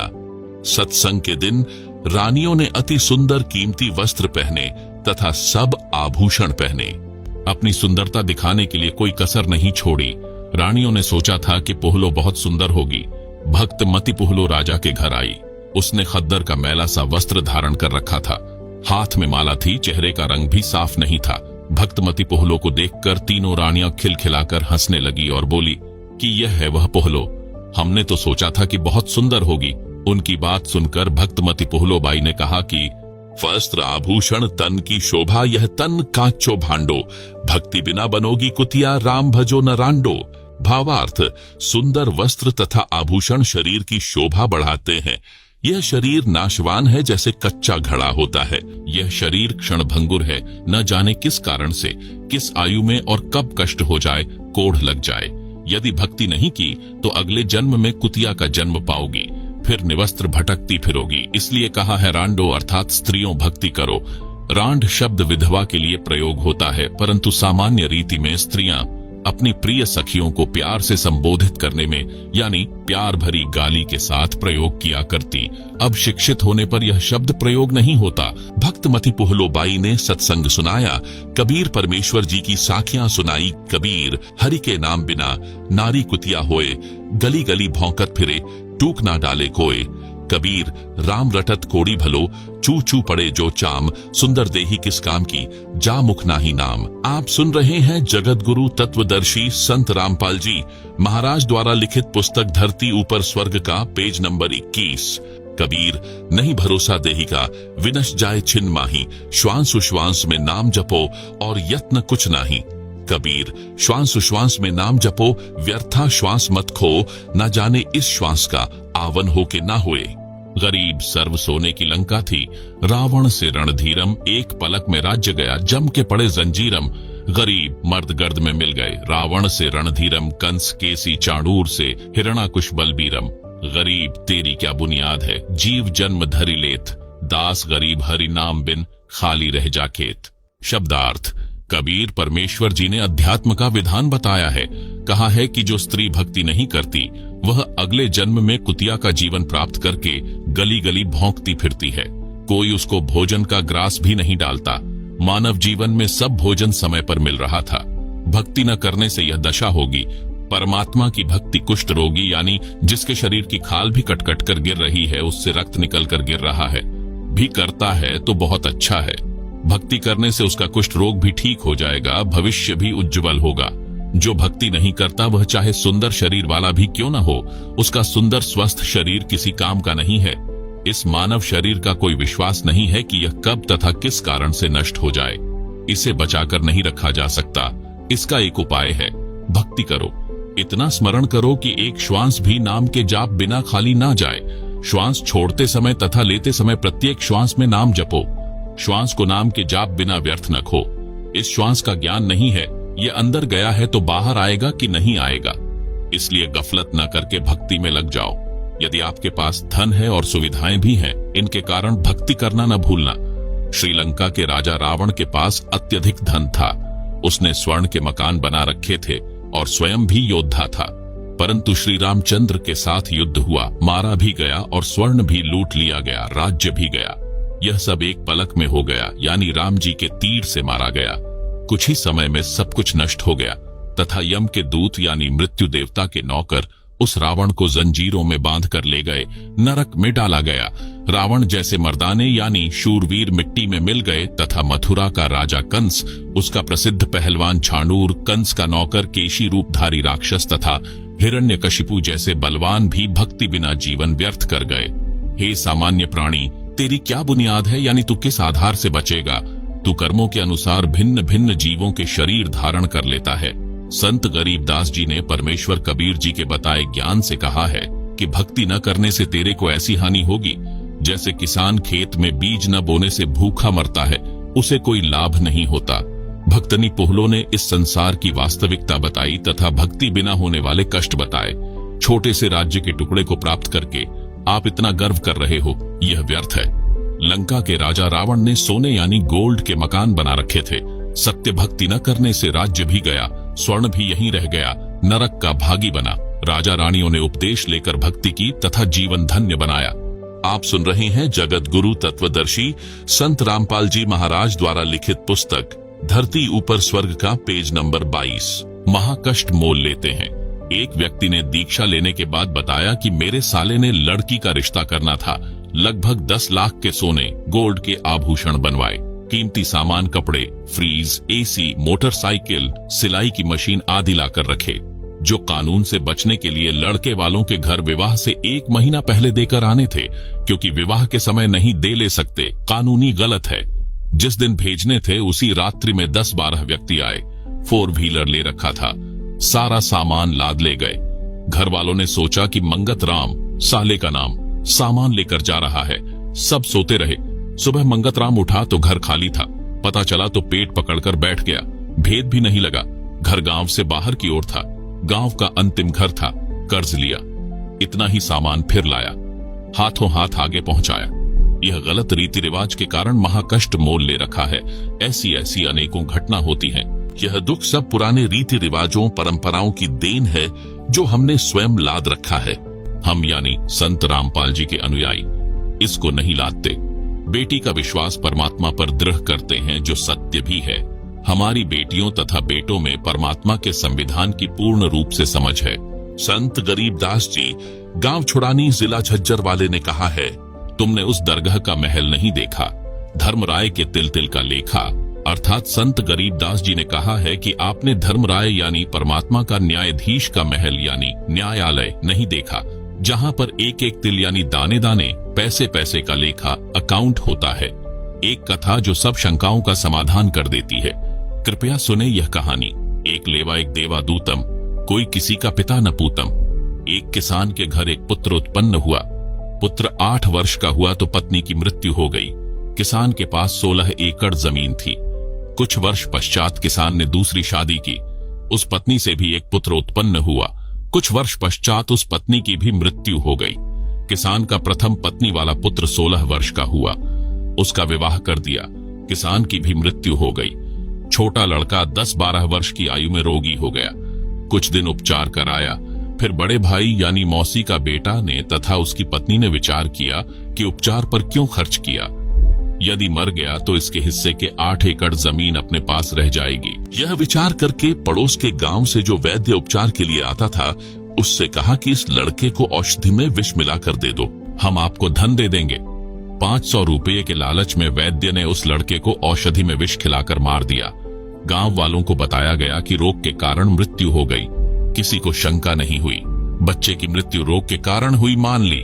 आप सुन रहे हैं जगतगुरु तत्वदर्शी संत रामपाल जी महाराज द्वारा लिखित पुस्तक धरती ऊपर स्वर्ग का पेज नंबर 23। उस मौसी के बेटे की मृत्यु के 1 वर्ष पश्चात बड़े भाई को पुत्र प्राप्त हुआ। खुशी का ठिकाना नहीं रहा। बच्चे के जन्म की खुशी में जीवनवार यानी लंगर किया। पूरे गांव में मिठाई बांटी गई। उसके पश्चात कोई संतान नहीं हुई। इकलौते पुत्र को प्रेम से पाला, अच्छा घी दूध दही खिला पिलाकर हष्ट पुष्ट कर दिया। 16 वर्ष की आयु में विवाह कर दिया। उस समय बाल विवाह को गर्व की बात माना जाता था। वह लड़का रोगी हो गया। वैद्य पर वैद्य बुलाए, महंगे से महंगी औषधि खिलाई, परंतु व्यर्थ रहा। उस समय 1 महीने में 1,000 की औषधि खिलाई गई। हीरा तथा मोती भस्म भी औषधि में मिलाकर लड़के को खिलाया गया, जिस कारण से 8 एकड़ जमीन भी बेचनी पड़ी। परंतु रोग घटने की बजाय बढ़ता ही चला गया और अंतिम दिन आ गया। लड़के का पिता चिंतित अवस्था में पुत्र के पास बैठा था। उसी समय लड़का बोला, भाई साहब एक काम कर। पिता ने कहा कि बेटा मैं तेरा पिता हूँ। लड़का बोला कि मैं तेरा वह भाई हूँ जिसको आपने विष देकर मरवाया था। मैं ही अपना बदला लेने आपके पुत्र रूप में जन्मा हूँ। उस लड़के की माताजी भी वहीं विराजमान थी। लड़का बोला कि 8 एकड़ जमीन मेरे हिस्से की थी, वह मैंने वसूल कर ली है। अब केवल कफन तथा लकड़ियों का हिसाब शेष है, उसकी तैयारी करो। यह बात सुनकर पिता उर्फ भाई का मुख फटा का फटा रह गया। अपने किए पर दोनों पति पत्नी ने पश्चाताप किया। परमात्मा का विधान अटल है। बड़े भाई ने पुत्र रूप में जन्मे छोटे भाई से प्रश्न किया कि हमने लालच में आकर जो पाप किया, हमें तो परमात्मा ने फल दे दिया। जिस उद्देश्य के लिए आपकी जान ली थी वह 8 एकड़ जमीन गई तथा अन्य संतान है नहीं। यह शेष जमीन कोई और ही लेगा। हमारा तो नाश हुआ सो हुआ, यह तो होना ही चाहिए था। परमात्मा ने न्याय किया। परंतु जो लड़की आपकी पत्नी रूप में आई है, इसने कौन सा अपराध किया है जिस कारण से यह सती प्रथा के तहत आपके साथ जिंदा जलाई जाएगी? इसके साथ भगवान ने अन्याय किया है। छोटा भाई उर्फ पुत्र बोला कि मेरी मृत्यु के 2 वर्ष पश्चात वह वैद्य मर गया था जिसने मुझे 500 रुपये के लालच में विष देकर मारा था। यह पत्नी वही वैद्य यानी डॉक्टर वाली आत्मा है। इसको वह फल मिलेगा, जिंदा जलाई जाएगी। उस समय सती प्रथा जोरों पर थी। पति की मृत्यु के पश्चात पत्नी को जिंदा उसी चिता में जलाया जाता था। प्रिय पाठकों, विचार करो, परमात्मा की दृष्टि से कुछ नहीं छुपा है। जैसा करेगा वैसा भरना पड़ेगा। प्रत्येक परिवार इसी प्रकार संस्कार के कारण एक दूसरे से जुड़ा है। कोई पूर्व जन्म का कर्ज उतारने के लिए जन्मा है, कोई पूर्व जन्म का कर्ज लेने जन्मा है। अनेकों उदाहरण। नंबर 1, पिता ने लड़के को पढ़ाया। शादी से 2 दिन पहले दुर्घटनाग्रस्त होकर मर गया। वह अपना कर्ज पिता से लेने आया था। नंबर 2, बेटा जवान हुआ, कार्य करके निर्वाह करने लगा। पिता रोगी हो गया, लाखों रुपये लगे, व्यर्थ रहे, मर गया। यह पिता पिछले जन्म का कर्ज लेने आया था, कुछ देने आया था। नंबर 3, लड़की का विवाह किया। 2 वर्ष पश्चात लड़की मर गई, बहुत दहेज दिया था। वह दामाद पूर्व जन्म के ऋण के बदले में लड़की भी ले गया और धन भी। वर्तमान में जो किसी के साथ धोखा करके धन हड़प लेते हैं, वह धन अगले जन्म में दामाद बनकर वसूलेगा। परमात्मा का अटल विधान है, बुद्धिमान को संकेत ही पर्याप्त है। आप सुन रहे हैं जगतगुरु तत्वदर्शी संत रामपाल जी महाराज द्वारा लिखित पुस्तक धरती ऊपर स्वर्ग का पेज नंबर 24। उपरोक्त केवल कथा नहीं है, यह हकीकत है। कोई यह कहता है कि यह तो डराने के लिए कथा बनाई, किसने देखा है क्या होगा। जैसे चोर को भद्र पुरुष समझाते हैं कि भाई चोरी मत किया कर, जब पकड़ा जाएगा तो पहले तो जनता पिटाई करेगी, फिर पुलिस पीटेगी और जेल में भी कष्ट उठाना पड़ेगा। यदि कोई कहे कि यह तो चोर को डराने के लिए कहा है, किसने देखा है कि आगे क्या होता है। विचार करें कि चोर को सच्चाई से अवगत करवाकर डराया है और सच्चाई भी है। यदि चोर सच्चाई से डरकर चोरी करना त्याग देगा तो उसकी भलाई है। यदि कहेगा कि किसने देखा है, आगे क्या होता है देखा जाएगा, उसके साथ वह सब गुजरेगी जो पहले बताई गई थी। इसी प्रकार जो उपरोक्त कथा को केवल समझाने डराने के लिए ही मानेगा तो उसका दुर्भाग्य होगा। इसको इतनी ही सत्य समझना जैसे चोर को सतर्क किया है। लेखक ने यह कथा सन 1978 में एक पशुओं के डॉक्टर से सुनी थी, जो किसान के 2 पुत्रों वाली कथा ऊपर बताई है। वह इस कथा को अपने पास बैठने वाले को अवश्य सुनाता था, परंतु अमल कतई नहीं करता था। 10 रुपये की दवाई देकर 4 डिस्टिल्ड वाटर के इंजेक्शन लगाकर 200-300 रुपये वसूलता था।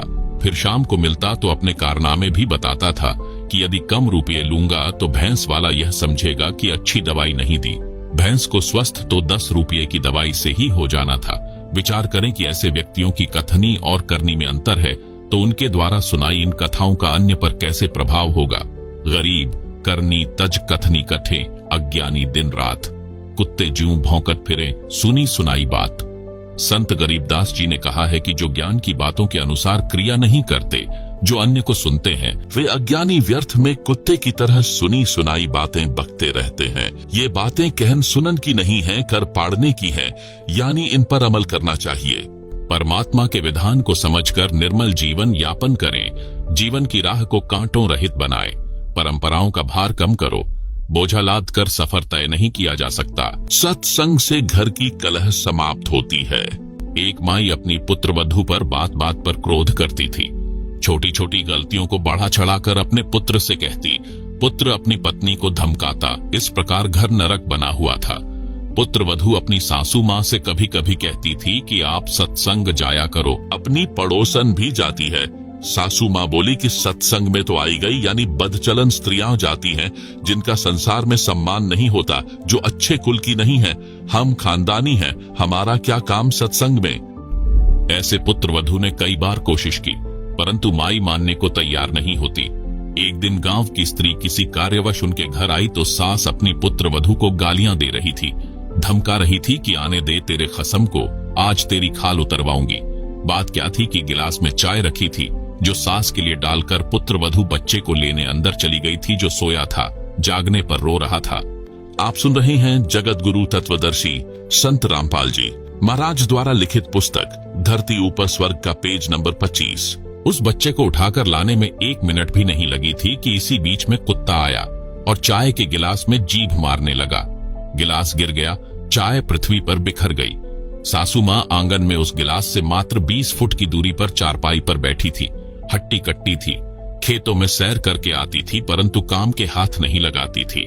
इसी बात पर कलह कर रही थी। गांव के दूसरे मोहल्ले से आई माई सत्संग में जाती थी। सब बात सुनकर उसने भतेरी, उस सास का नाम भतेरी था, से कहा कि आप सत्संग में चला करो। उसका वही उत्तर था। उस सत्संग वाली भक्तमती ने बहुत देर सत्संग में सुनी बातें बताई, परंतु भतेरी मानने को तैयार नहीं थी। भतेरी की दूसरी बहन उसी गांव में दूसरे मोहल्ले में विवाह रखी थी, जिस पान्ने की वह सत्संग वाली माई जानकी थी। भतेरी की बहन का नाम दया कौर था। जानकी ने जाकर दया कौर से बताया कि तेरी बहन भतेरी ने तो घर का नरक बना रखा है, बिना बात की लड़ाई करती है। मैं कल किसी काम वश गई थी, एक चाय का गिलास कुत्ते ने गिरा दिया, उसी का महाभारत बना रखा था। दया कौर भी जानकी के कहने से सत्संग सुनने गई थी और दीक्षा ले ली थी। जानकी ने कहा कि उसको जैसे तैसे एक बार सत्संग में ले चल। जब तक संतों के विचार सुनने को नहीं मिलते तो व्यक्ति व्यर्थ की टेंशन यानी चिंता स्वयं रखता है तथा घर के सदस्यों को भी चिंता में रखता है। दया कौर अगले दिन अपनी बहन के घर गई। किसी बहाने भतेरी को अपने घर ले गई। वहां से कई अन्य औरतें सत्संग में जाने के लिए जानकी के घर के आगे खड़ी थीं। वे दया कौर को सत्संग में चलने के लिए कहने उसके घर गई। वहां उसकी बहन भतेरी को देखकर उसे भी कह सुनकर साथ ले गई। भतेरी ने जीवन में प्रथम बार सत्संग सुना। आश्रम में कैसे स्त्री पुरुष रहते हैं, सब आंखों देखा तो अच्छा लगा। जैसा अनाप शनाप सुना करती थी, वैसा आश्रम में कहीं देखने को नहीं मिला। सत्संग में बताया गया कि कई व्यक्ति अपनी बहन, बेटियों, बहुओं तथा अन्य स्त्रियों को सत्संग नहीं भेजते और न स्वयं जाते हैं। वे कहते हैं कि हमारे सत्संग में जाने से घर की इज्जत का नाश हो जाएगा, हमारी बहू बेटियां बदनाम हो जाएंगी। उनको विचार करना चाहिए कि सत्संग में न आने से परमात्मा के विधान का ज्ञान नहीं होता कि भक्ति न करने वाले स्त्री पुरुष अगले जीवन में महाकष्ट भोगते हैं। सूक्ष्म वेद में बताया है कि जो मनुष्य शरीर प्राप्त करके भक्ति नहीं करते, उनको क्या हानि होती है। कबीर, हरि के नाम बिना नारी कुतिया हुए गली गली भौकत फिरे टूक न डाले कोय। संत गरीबदास जी की वाणी से बीबी पर्दे रहे थी ड्योड़ी लगती बाहर, अब गात उघाड़े फिरती है बन कुतिया बाजार। वे पर्दे की सुंदरी सुनो संदेशा मोर, गात उघाड़े फिरती है करें सरायों शोर। नक बेसर नक पर बनी पहरे थी हार हमेल, सुंदरी से कुतिया बनी सुन साहेब यानी प्रभु के खेल। भावार्थ, मनुष्य जीवन प्राप्त प्राणी यदि भक्ति नहीं करता है तो वह मृत्यु के उपरांत पशु पक्षियों आदि आदि की योनियां प्राप्त करता है। परमात्मा के नाम जाप बिना स्त्री अगले जन्म में कुतिया का जीवन प्राप्त करती है, फिर निवस्त्र होकर नंगे शरीर गलियों में भटकती रहती है, भूख से बेहाल होती है, उसको कोई रोटी का टुकड़ा भी नहीं डालता। आप सुन रहे हैं जगत गुरु तत्वदर्शी संत रामपाल जी महाराज द्वारा लिखित पुस्तक धरती ऊपर स्वर्ग का पेज नंबर 26। जिस समय वह आत्मा स्त्री रूप में किसी राजा राणा तथा उच्च अधिकारी की बीवी यानी पत्नी थी, वे उसके पूर्व जन्मों के पुण्यों का फल था जो कभी किसी जन्म में भक्ति धर्म आदि किया था। वह सर्व भक्ति तथा पुण्य स्त्री रूप में प्राप्त कर लिए। वह आत्मा उच्च घरानों की बहु बेटियां थीं। तब पर्दों में रहती थी, काजू किशमिश डालकर हलवा तथा खीर खाती थी। उनका झूठा छोड़ा हुआ नौकरानियां खाती थी। उनको सत्संग में नहीं जाने दिया जाता था क्योंकि वे उच्च घरानों की बहुएं तथा बेटियां थीं। घर से बाहर जाने से बेइज्जती मानती थी। बड़े घरों की इज्जत इसी में मानी जाती थी कि बहु बेटियों का पर्दों में घर में रहना उचित है। इन कारणों से वह पुण्यात्मा सत्संग विचार न सुनने के कारण भक्ति से वंचित रह जाती थी। उस मानव शरीर में वह स्त्री गले में 9-9 लाख रुपये के हमेल यानी हार पहनती थी, नाक में सोने की नाक पहनती थी, उसी हार सिंगार में अपना जीवन धन्य मानती थी। भक्ति न करने से वे अब कुतिया का जीवन प्राप्त करके नंगे शरीर गलियों में एक एक टुकड़े के लिए तरस रही होती है। शहर में पहले सराय यानी धर्मशाला होती थी। यात्री रात्रि में उनमें रुकते थे, सुबह भोजन खाकर प्रस्थान करते थे। वह पर्दे में रहने वाली सुंदर स्त्री कुतिया बनकर धर्मशाला में रुके यात्री का डाला टुकड़ा खाने के लिए सराय यानी धर्मशाला में भौंकती है। रोटी का टुकड़ा धरती पर डाला जाता है, उसके साथ कुछ रेत मिट्टी भी चिपक जाती है। वह सुंदरी जो काजू किशमिश युक्त हलवा खीर खाती थी, भक्ति नहीं करती थी, उस रेत मिट्टी युक्त टुकड़े को खा रही है। यदि मनुष्य शरीर रहते रहते पूरे संत से नाम लेकर भक्ति कर लेती तो ये दिन नहीं देखने पड़ते। कबीर हरि के नाम बिन राजा ऋषभ होए, मिट्टी लदे कुम्हार के घास न नीरई कोए। भगवान की भक्ति न करने से राजा गधे का शरीर प्राप्त करता है, कुम्हार के घर पर मिट्टी ढोता है, घास स्वयं जंगल में खाकर आता है, फिर पीछे तू पशुआ कीजय दीजय बैल बनाए, 4 पहर जंगल में डोले तो नहीं उदर भर आए। सिर पर सींग दिए मन बौरे, दूम से मच्छर उड़ाए, कांधे जुआ जोते कुआं, कोंदों का भुस खाए। भावार्थ, गधे का शरीर पूरा करके वह प्राणी बैल की योनि प्राप्त करता है। मानव शरीर में जीव को कितनी सुविधाएं प्राप्त थी। भूख लगते ही खाना खाओ, दूध पियो, चाय पियो, प्यास लगे तो पानी पी लो। भक्ति न करने से वही प्राणी बैल बनकर सुबह से शाम तक 4 पहर अर्थात 12 घंटे तक जंगल में फिरता है, हल में जोता जाता है। दिन में केवल 2 बार आहार बैल को खिलाया जाता है, दोपहर 12 बजे तथा रात्रि में, परंतु बैल को बीच में भूख लगी है और चारों ओर चारा भी पड़ा होता है, लेकिन खा नहीं सकता। हाली उसको घास नहीं खाने देता। पानी भी समय पर दिन में 2 या 3 बार पिलाया जाता है। सिर पर सींग तथा एक दुम यानी पूंछ लगे होंगे। जब मानव शरीर में था तब वह जीव कूलर, पंखे तथा एसी कमरों में रहता था। अब एक दुम है, इसको चाहे कूलर की जगह चाहे पंखे की जगह प्रयोग करो, उसी से मच्छर उड़ाता है। सत्संग में यह भी बताया गया कि घर में कलह का कारण परमात्मा के विधान को न समझकर संसार के भाव में चलना है। घर का कोई सदस्य घर में हानि नहीं करना चाहता, किसी कारण से हानि हो जाती है तो उसको लेकर कलह नहीं करनी चाहिए। आप सुन रहे हैं जगत गुरु तत्वदर्शी संत रामपाल जी महाराज द्वारा लिखित पुस्तक धरती ऊपर स्वर्ग का पेज नंबर 27। जो हानि होनी थी वह तो हो चुकी है, वह तो ठीक होनी नहीं। व्यर्थ की कलह करना समझदारी नहीं है। जिससे गलती से कोई हानि हो जाती है तो उसे कहना चाहिए, हे बेटा बेटी, माता पिता या सास बहू, यह जो हो गया ये अपने भाग्य में नहीं था, आपने जानबूझकर तो किया नहीं है। इस बात से घर में शांति कायम रहती है। कलह में काल निवास करता है। भूत प्रेतों का उस घर में डेरा होता है। जो कलह नहीं करते वे सुख से बसते हैं। जिस घर में नाम का सुमरण तथा परमात्मा की भक्ति यानी आरती स्तुति ज्योति यज्ञ होती है, उस घर में परमात्मा के आदेश से देवताओं का निवास होता है।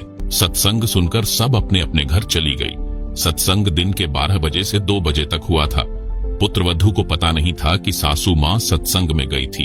अगले दिन सुबह भैंस का दूध निकालकर पुत्रवधू उस दूध की भरी बाल्टी को छत में लगे कुंडे वाले सरिये में प्रतिदिन की तरह टांगने लगी। उसे लगा कि बाल्टी टंग गई, परंतु सरिये के उल्टी ओर बाल्टी का कड़ा लगा था। पुत्रवधू ने सोचा कि ठीक लगा है और बाल्टी छोड़ दी। बाल्टी पृथ्वी पर गिर गई, दूध बिखर गया। आवाज सुनकर भतेरी आई और पुत्रवधू दूध की बजाय सासू मां की ओर मायूसी से देख रही थी। बोलना उचित नहीं समझा, क्योंकि पुत्रवधू को पता था कि सासू मां किसी भी सफाई के वचन नहीं सुनती थी। सोच रही थी कि आज का सारा दिन कलह में जाएगा। शाम को पति आएगा, उससे भी पिटाई करवाएगी। हे परमात्मा, ये कौन बनी? ऐसी गलती तो कभी नहीं हुई थी। हे सतगुरु, कुछ तो दया करो। मैं तो आपकी भक्ति भी भूलने को हो रही हूँ। मुझे तो सारा दिन सासू मां के श्लोक याद रहते हैं। भतेरी बोली, बेटी, जो होना था वह हो गया। आज हमारे भाग्य में दूध है नहीं, चिंता ना कर। इस दूध को ऊपर से हाथों से बाल्टी में डालकर भैंस को पिला दे। यह कहकर जो नाम दीक्षा ली थी उसका जाप करने लग गई। पुत्रवधू को अपने कानों पर विश्वास नहीं हो रहा था। सोच रही थी कि माताजी आज पता नहीं कौन सा स्टेशन यानी रेडियो आकाशवाणी पकड़ गई। ये शीतल वचन भतेरी की बोरी यानी बारदाना में नहीं थे, इसमें खल भरी थी।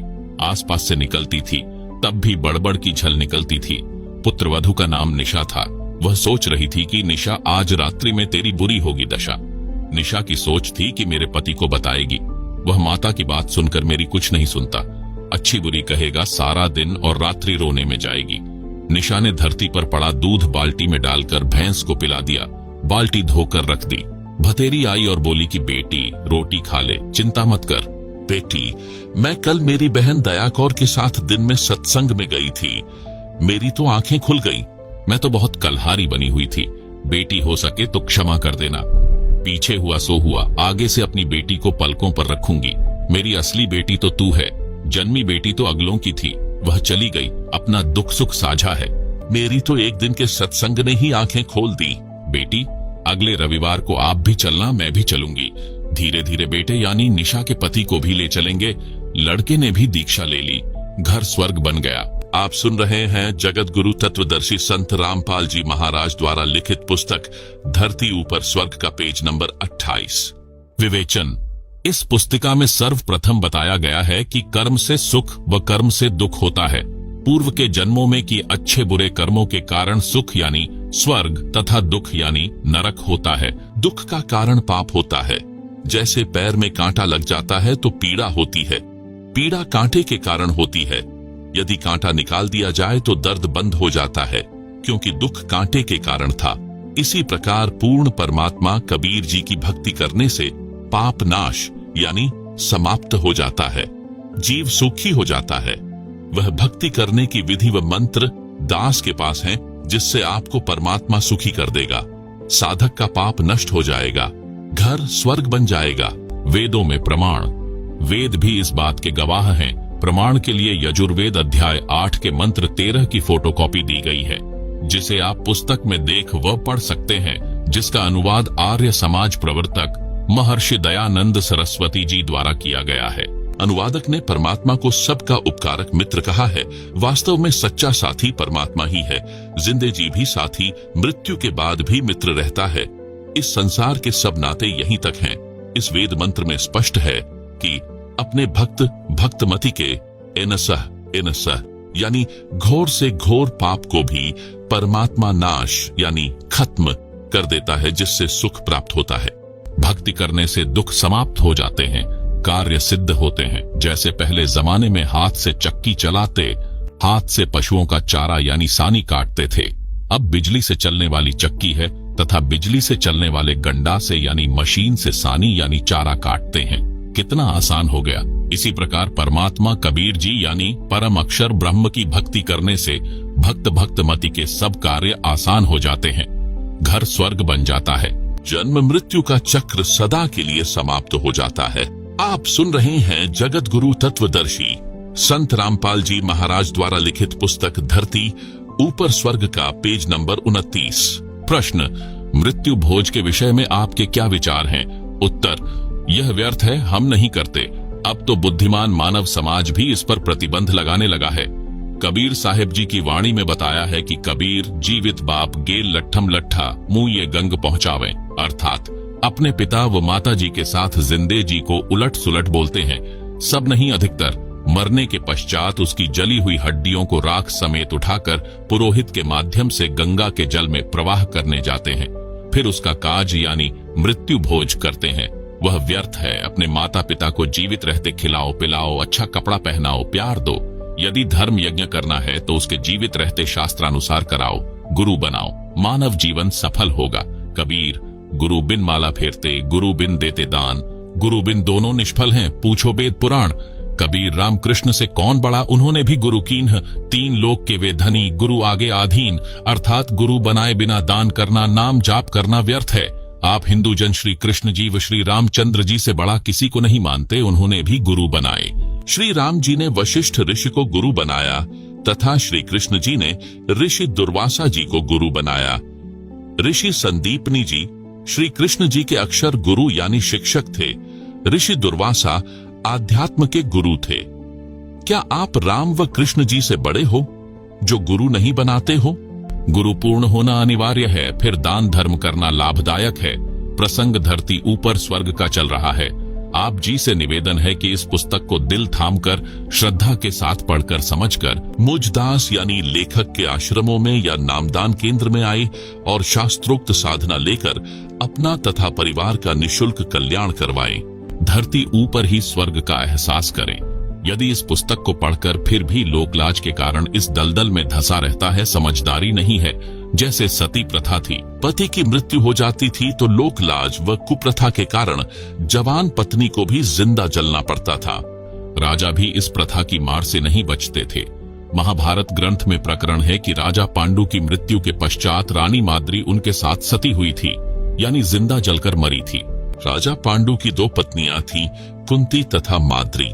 यह भी तो किसी समझदार पुरुष ने समाप्त करने का बीड़ा उठाया। उस समय उसका बहुत विरोध हुआ, परंतु धीरे धीरे सबने मान लिया, सुखी हुए। इसी प्रकार ये कुप्रथाएं समाप्त करनी है, धरती ऊपर स्वर्ग बनाना है। बुद्धिजीवी मानव सहयोग दे। प्रश्न: भक्ति व धर्म कर्म तो लगभग सब करते हैं, आप तथा आपके अनुयायी ही नहीं करते। आप कहना क्या चाहते हैं? आपकी बातों से लग रहा है कि आपके अतिरिक्त कोई ठीक से भक्ति नहीं करते।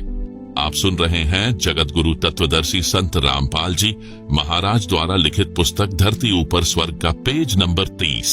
उत्तर: यह सही है। दास यानी रामपाल दास यही कहता है कि विश्व में कोई भी गुरु मेरे अतिरिक्त शास्त्रोक्त साधना न तो स्वयं करता और न ही अपने अनुयायियों से करवाता है, क्योंकि उनको अपने अपने शास्त्रों का ज्ञान ही नहीं है। आप निम्न बातें नोट करो और बताओ। क्या आप बता सकते हैं? गीता अध्याय 18 श्लोक 62 में गीता बोलने वाला प्रभु अपने से अन्य किस परमेश्वर की शरण में जाने को कहता है? गीता अध्याय 18 श्लोक 62 की फोटोकॉपी, जिसे आप पुस्तक में देख सकते हैं, जो जयदयाल गोयंदका द्वारा अनुवादित है तथा भारत में प्रसिद्ध गीता प्रेस गोरखपुर से प्रकाशित व मुद्रित है। क्या आप जानते हैं? गीता अध्याय 7 श्लोक 29 में गीता ज्ञान देने वाले प्रभु ने कहा है कि जो साधक केवल जरा यानी वृद्धावस्था के दुख से तथा मरण यानी मृत्यु के दुख से छूटने के लिए ही प्रयत्नशील हैं, यानी साधना करते हैं, वे तत्ब्रह्म यानी उस ब्रह्म यानी गीता अध्याय 18 श्लोक 62 में बताए परमेश्वर को तथा संपूर्ण अध्यात्म ज्ञान यानी तत्व ज्ञान को तथा संपूर्ण कर्मों को जानते हैं, यानी एक लेवा एक देवा दूतमों वाली कथा जानते हैं। गीता अध्याय 8 श्लोक 1 में अर्जुन ने गीता ज्ञान देने वाले से प्रश्न किया कि किम तत् ब्रह्म यानी तत् ब्रह्म क्या है, जिसके विषय में आपने गीता अध्याय 7 श्लोक 29 में कहा है। इसका उत्तर गीता ज्ञान बताने वाले प्रभु आपके अनुसार श्री कृष्ण जी ने गीता 8 अध्याय श्लोक 3 में दिया। कहा कि वह परम अक्षर ब्रह्म है।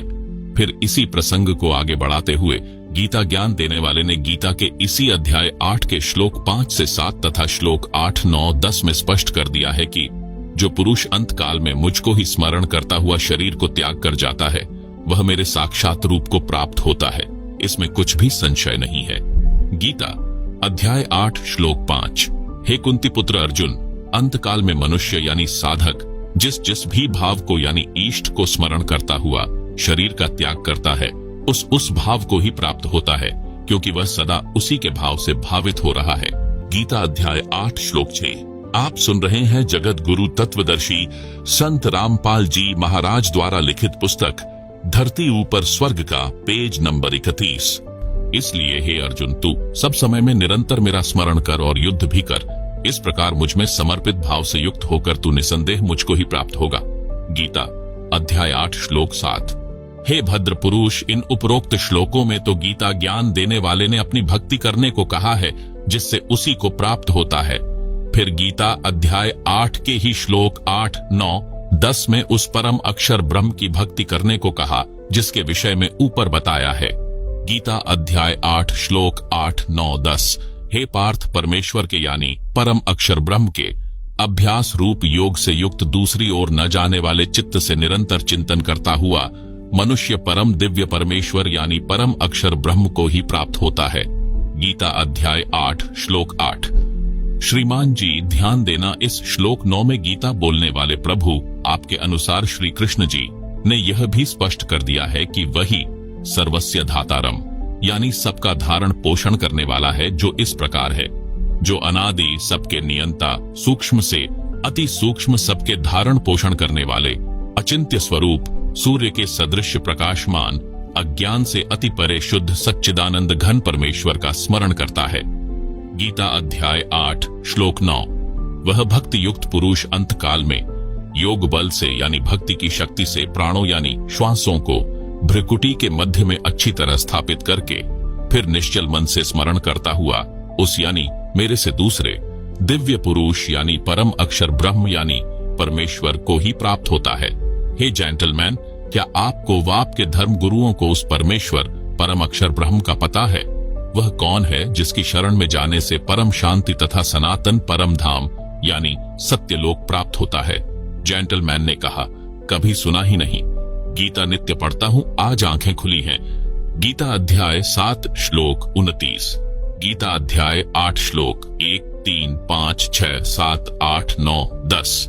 उपरोक्त गीता के सर्व श्लोकों की फोटोकॉपी पुस्तक के पेज नंबर 31 से 34 में दी गई है, जिसे आप पुस्तक में देख सकते हैं।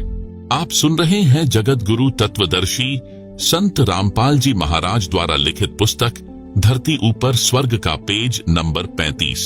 गीता बोलने वाला नाशवान है, परम अक्षर ब्रह्म अविनाशी है। प्रमाण के लिए गीता अध्याय 4 श्लोक 5, अध्याय 2 श्लोक 12, अध्याय 10 श्लोक 2 में पढ़ें, जिनमें गीता ज्ञानदाता ने अपना जन्म मृत्यु होना स्वीकारा है, तथा गीता अध्याय 2 श्लोक 17 में तथा अध्याय 15 के श्लोक 17 में अपने से अन्य यानी परम अक्षर ब्रह्म यानी परमेश्वर को अविनाशी बताया है। गीता अध्याय 18 श्लोक 62 में उसी की शरण में जाने को गीता बोलने वाले आपके अनुसार श्री विष्णु जी ने कहा है। वह परमेश्वर यानी परम अक्षर ब्रह्म कौन है, कैसा है, उसकी शरण कैसे प्राप्त होती है? जानने के लिए पृष्ठ नंबर 48 पर लिखे फोन नंबरों पर SMS करके पुस्तकें मंगाकर पढ़ें। गीता अध्याय 2 श्लोक 12, गीता अध्याय 4 श्लोक 5, गीता अध्याय 10 श्लोक 2, गीता अध्याय 2 श्लोक 17, गीता अध्याय 15 श्लोक 17। उपरोक्त गीता के सर्व श्लोकों की फोटोकॉपी पुस्तक में दी गई है, जिसे आप पुस्तक में देख सकते हैं। आप सुन रहे हैं जगत गुरु तत्वदर्शी संत रामपाल जी महाराज द्वारा लिखित पुस्तक धरती ऊपर स्वर्ग का पेज नंबर 37। गूढ़ रहस्य गीता का। हे भद्र पुरुष, हिंदू धर्म के धर्म गुरुओं को वेदों व श्रीमद् भगवत गीता का कख का भी ज्ञान नहीं है। न ऋषियों महर्षियों को ज्ञान था। सर्व धर्मों का, धर्म ग्रंथों का ज्ञान मेरे गुरुदेव स्वामी रामदेवानंद जी महाराज जी के आशीर्वाद से मुझे है। गुरुदेव जी की कृपा से गीता के गूढ़ रहस्यों को ठीक से समझा है। मेरे को मूल ज्ञान यानी तत्व ज्ञान प्राप्त हुआ है, जिसे सूक्ष्म वेद भी कहा है, जिसके कारण सर्व धर्म शास्त्रों को यथारूप में जानना सरल हो गया है। हिंदू धर्म गुरुओं को तत्व ज्ञान नहीं था, इसलिए अर्थों के अनर्थ कर रखे हैं। प्रमाण देता हूँ, ध्यान व धीरज के साथ सुने व देखें। गीता अध्याय 4 श्लोक 32 में कहा है, पहले गीता प्रेस गोरखपुर से प्रकाशित तथा मुद्रित श्री जय दयाल गोयंदका जी द्वारा अनुवादित गीता में दिखाता हूँ, जो उन्होंने अड़ंगा अनुवाद किया है। कृपया देखो गीता अध्याय 4 श्लोक 32 की फोटोकॉपी, जिसे आप पुस्तक में देख सकते हैं। एवं बहुविधा यज्ञ वितता ब्रह्मण मुख्य कर्मजान विदितान सर्वान एवं ज्ञात्वा विमोक्ष्यसे। इस अनुवाद में कई शब्दों के अर्थ गलत किए हैं। ब्रह्मणः का अर्थ वेद की तथा मुख्य का अर्थ वाणी में किया है, जो गलत है। गीता अध्याय 17 श्लोक 23 में भी ब्रह्मणः शब्द है। वहां इसी अनुवादक ने अर्थ ठीक किया है। ब्रह्मणः का अर्थ सच्चिदानंद घन ब्रह्म किया है। यदि गीता अध्याय 4 श्लोक 32 में ब्रह्मणः का अर्थ सच्चिदानंद घन ब्रह्म किया जाए तो सही सरलार्थ हो जाता है, जो इस प्रकार बनता है। परमेश्वर सबसे ऊपर के लोक में निवास करता है, वहां से चलकर पृथ्वी पर आता है। यथार्थ अध्यात्म ज्ञान यानी तत्व ज्ञान अपने मुख कमल से बोली वाणी में बताता है। एवं यानी इस प्रकार बहुविधा यानी बहुत प्रकार के यज्ञ यानी धार्मिक अनुष्ठानों यानी यज्ञों पूजाओं यानी का ज्ञान ब्रह्मणा यानी सच्चिदानंद घन ब्रह्म यानी परम अक्षर ब्रह्म के मुख्य यानी मुख से उच्चारित वाणी में यानी तत्व ज्ञान में विस्तार से कहा है। उन सब को कार्य करते करते किया जा सकता है। ऐसा जान, उन सब क्रियाओं को जानकर तू सर्वथा बंधन से मुक्त हो जाएगा, यानी उस तत्व ज्ञान के आधार से साधना पूजा करके पूर्ण मोक्ष यानी कभी जन्म मरण नहीं हो ऐसा मोक्ष प्राप्त करेगा।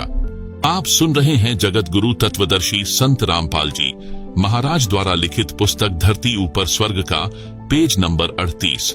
विशेष इन्हीं अनुवादकों ने गीता अध्याय 16 श्लोक 1 में यज्ञ का अर्थ प्रसंगवश धार्मिक पूजा व धार्मिक अनुष्ठान किया है।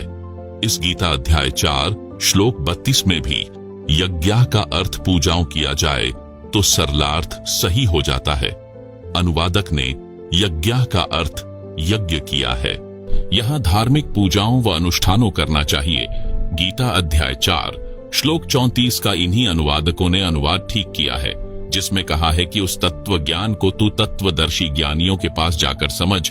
उनको भली भांति दंडवत प्रणाम करने से, उनकी सेवा करने से और कपट छोड़कर सरलता पूर्वक प्रश्न करने से वे परमात्म तत्व को भली भांति जानने वाले ज्ञानी महात्मा तुझे उस तत्व ज्ञान का उपदेश करेंगे। गीता अध्याय 4 श्लोक 34। कृपया देखें गीता अध्याय 17 श्लोक 23 की फोटोकॉपी, जिसमें ब्रह्मणः का अर्थ सच्चिदानंद घन ब्रह्म किया है, जिसे आप पुस्तक में देख सकते हैं। विशेष इससे यह स्पष्ट है कि वह तत्व ज्ञान श्रीमद् भगवत गीता में नहीं है। यदि होता तो गीता बोलने वाला कह देता कि उस अध्याय में बोला है, वहां पढ़ ले। दूसरी बात यह स्पष्ट हो जाती है कि उस तत्व ज्ञान यानी सूक्ष्म वेद को स्वयं परम अक्षर ब्रह्म यानी परमेश्वर अपने मुख कमल से बोलता है। उस तत्व ज्ञान बताने वाले तत्वदर्शी संत महात्मा की पहचान गीता अध्याय 15 श्लोक 1 में बताई है। कहा है, आदि पुरुष परमेश्वर जिसकी मूल है, उस ऊपर को मूल वाले, नीचे को शाखा वाले, जिस संसार रूप पीपल के वृक्ष को अविनाशी कहते हैं यानी माना जाता है, उसके सब भागों को जो तत्व से जानता है, वह वेद के तात्पर्य को जानने वाला वेदवित यानी तत्वदर्शी संत है।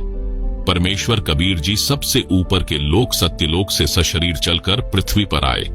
अपने मुख से वाणी बोली जो सूक्ष्म वेद यानी तत्व ज्ञान है। उसमें कहा है, कबीर अक्षर पुरुष एक पेड़ है, क्षर पुरुष यानी निरंजन वाकीडार, तीनों देवा शाखा है, पात रूप संसार। आप सुन रहे हैं जगत गुरु तत्वदर्शी संत रामपाल जी महाराज द्वारा लिखित पुस्तक धरती ऊपर स्वर्ग का पेज नंबर 39। अर्थात इस संसार रूपी वृक्ष का जो भाग धरती से ऊपर होता है वह तना तो अक्षर पुरुष है। उसकी एक डार क्षर पुरुष जानो। उस क्षर पुरुष रूप डार पर लगी तीनों देवताओं यानी रजगुण ब्रह्मा, सतगुण विष्णु तथा तमगुण शिव रूप शाखा जानो। उन शाखाओं पर लगे पत्तों को संसार के प्राणी जानो। गीता अध्याय 15 श्लोक 1 से 3 का यह सारांश है। इससे यह स्वसिद्ध है कि कबीर जी सच्चिदानंद घन ब्रह्म यानी परम अक्षर ब्रह्म हैं। उनके द्वारा बोला गया ज्ञान तत्व ज्ञान यानी सूक्ष्म वेद है। अधूरे ज्ञान के कारण आपको यह भी शंका होगी कि जड़ यानी मूल कौन है तथा अक्षर पुरुष क्षर पुरुष का कहाँ प्रमाण है। उसके लिए सुनो, इस संसार रूप वृक्ष की मूल परम अक्षर ब्रह्म है, जिसका प्रमाण गीता अध्याय 8 श्लोक 3 8 से 10 में है, जो पहले इसी पुस्तिका में बताया गया है। कहा कि गीता अध्याय 8 श्लोक 9 में जो कबीरदेव अनादि है, सबका नियंता यानी कंट्रोलर है, सूक्ष्म से अति सूक्ष्म यानी सर्वशक्तिमान है, सर्वस्य धातारम यानी सबका धारण पोषण करने वाला है, अचिंत्य स्वरूप सूर्य के सदृश स्वप्रकाशित है, अविद्या से अति परे यानी अज्ञानियों की पहुंच से दूर शुद्ध सच्चिदानंद घन परमेश्वर है। जो उसका स्मरण करता है वह उसी को प्राप्त होता है। इससे स्पष्ट हुआ है कि परम अक्षर ब्रह्म संसार रूप वृक्ष की जड़ यानी मूल है, क्योंकि मूल से ही पेड़ का धारण पोषण होता है। अब आगे अध्याय 15 श्लोक 16 से 17 में 3 पुरुषों यानी प्रभुओं का प्रमाण है। पढ़ो इन दोनों श्लोकों की फोटोकॉपी में, जिनमें कहा है कि अक्षर पुरुष व क्षर पुरुष तथा इनके लोकों के प्राणी नाशवान है। गीता अध्याय 15 श्लोक 16। इन दोनों से अन्य परम अक्षर पुरुष है, जो अविनाशी परमेश्वर परमात्मा कहा जाता है, सबका धारण पोषण करने वाला है। गीता अध्याय 15 श्लोक 17। गीता अध्याय 15 श्लोक 1 की फोटोकॉपी, जिसे आप पुस्तक में देख सकते हैं। ऊर्ध्वमूलम अधाशाखम अश्वत्थम प्राहुः अव्ययम छंदांसी यस्य पर्णानि यह तम वेद सह वेदवित्। आप सुन रहे हैं जगत गुरु तत्वदर्शी संत रामपाल जी महाराज द्वारा लिखित पुस्तक धरती ऊपर स्वर्ग का पेज नंबर 40। विशेष, इस फोटोकॉपी के अनुवाद में भी गलतियां हैं, परंतु फिर भी सार स्पष्ट है। गलती, अध शाखम का अर्थ ब्रह्मा रूप मुख्य शाखा वाले किया है, जबकि अध यानी नीचे, शाखा यानी शाखा अर्थ सीधा है। यह उनकी अज्ञानता की झलक है। इस पेज पर गीता अध्याय 15 श्लोक 16-17 की फोटोकॉपी दी गई है, जिसे आप पुस्तक में देख सकते हैं। आप सुन रहे हैं जगत गुरु तत्वदर्शी संत रामपाल जी महाराज द्वारा लिखित पुस्तक धरती ऊपर स्वर्ग के पेज नंबर 41 पर ऊपर जड़ नीचे शाखा वाला उल्टा लटका हुआ संसार रूपी वृक्ष का चित्र दिया गया है, जिसे आप पुस्तक में देख सकते हैं। आप सुन रहे हैं जगत गुरु तत्वदर्शी संत रामपाल जी महाराज द्वारा लिखित पुस्तक धरती ऊपर स्वर्ग का पेज नंबर 42। प्रश्न, आम हिंदू के मन में यह धारणा है कि संत रामपाल जी श्री ब्रह्मा जी, श्री विष्णु जी व श्री शिव जी की भक्ति छुड़वाते हैं। आप क्या कहोगे? उत्तर, जैसा कि इस पुस्तिका के प्रारंभ में बताया है कि हम यानी मेरे अनुयायी और मैं सब धार्मिक व सामाजिक क्रियाएं शास्त्र विहित यानी शास्त्रों के अनुसार करते हैं। गीता अध्याय 16 श्लोक 23 से 24 में भी यही कहा है कि शास्त्र विधि को त्याग कर अपनी मर्जी से जो मनमाना आचरण करते हुए साधना करते हैं, उनको न सुख प्राप्त होता है, न कार्य सिद्ध करने वाली सिद्धि प्राप्त होती है, न गति यानी मोक्ष होता है। इसलिए शास्त्रोक्त कर्म करो। जैसा गीता अध्याय 15 श्लोक 1 से 3 तथा 16-17 में संसार रूपी वृक्ष का उदाहरण बताया है। इस वृक्ष की मूल तो परम अक्षर ब्रह्म है, तना अक्षर पुरुष यानी अक्षर ब्रह्म है, डार यानी मोटी डाली क्षर पुरुष यानी क्षर ब्रह्म है। तीनों देवता रजगुण ब्रह्मा, सतगुण विष्णु, तमगुण शंकर शाखा हैं तथा पत्ते संसार के प्राणी हैं। दास यानी रामपाल दास ब्रह्मा विष्णु तथा शिव जी व देवी देवताओं का सम्मान करता है तथा धार्मिक कर्म शास्त्रोक्त करता व करवाता है। इसी कर्म में भक्ति की विधि शास्त्रोक्त करनी होती है। जैसे कोई आम या पीपल आदि का पौधा नर्सरी से मोल लाए तो उसको अपने घर, आंगन, खेत, बाग में रोपने के लिए गड्ढा खोदा, उसमें उस पौधे को मूल की ओर से गड्ढे में रखकर चारों ओर मिट्टी लगाई, फिर सिंचाई की, पौधा पेड़ बना, लाभ मिला। यदि कोई अनजान उस पौधे को शाखाओं की ओर से गड्ढे में रखकर मिट्टी लगाकर सिंचाई करे, क्या वह पेड़ बनेगा? कभी नहीं, नष्ट हो जाएगा। ठीक इसी प्रकार हम शास्त्रों में बताए अनुसार भक्ति रूपी पौधा रोपते यानी लगाते हैं, जो शास्त्र विधि अनुसार है, लाभदायक है। यानी गीता अध्याय 3 श्लोक 14-15 में भी स्पष्ट किया है कि अविनाशी परमात्मा यानी परम अक्षर ब्रह्म जो धार्मिक अनुष्ठानों में यानी यज्ञों में प्रतिष्ठित है, अर्थात उसी को इष्ट मानकर धार्मिक अनुष्ठान पूजाएं यानी यज्ञ आदि करने चाहिए। कृपया देखें सीधा तथा उल्टा बीजा यानी रोपा हुआ भक्ति रूपी पौधे के चित्र तथा पढ़ें गीता अध्याय 3 श्लोक 14-15 की फोटोकॉपी, जिन्हें आप पुस्तक में देख सकते हैं। आप सुन रहे हैं जगत गुरु तत्वदर्शी संत रामपाल जी महाराज द्वारा लिखित पुस्तक धरती ऊपर स्वर्ग के पेज नंबर 43 पर शास्त्र विरुद्ध साधना अर्थात उल्टा बीजा हुआ भक्ति रूपी पौधे का चित्र दिया गया है, जिसे आप पुस्तक में देख सकते हैं।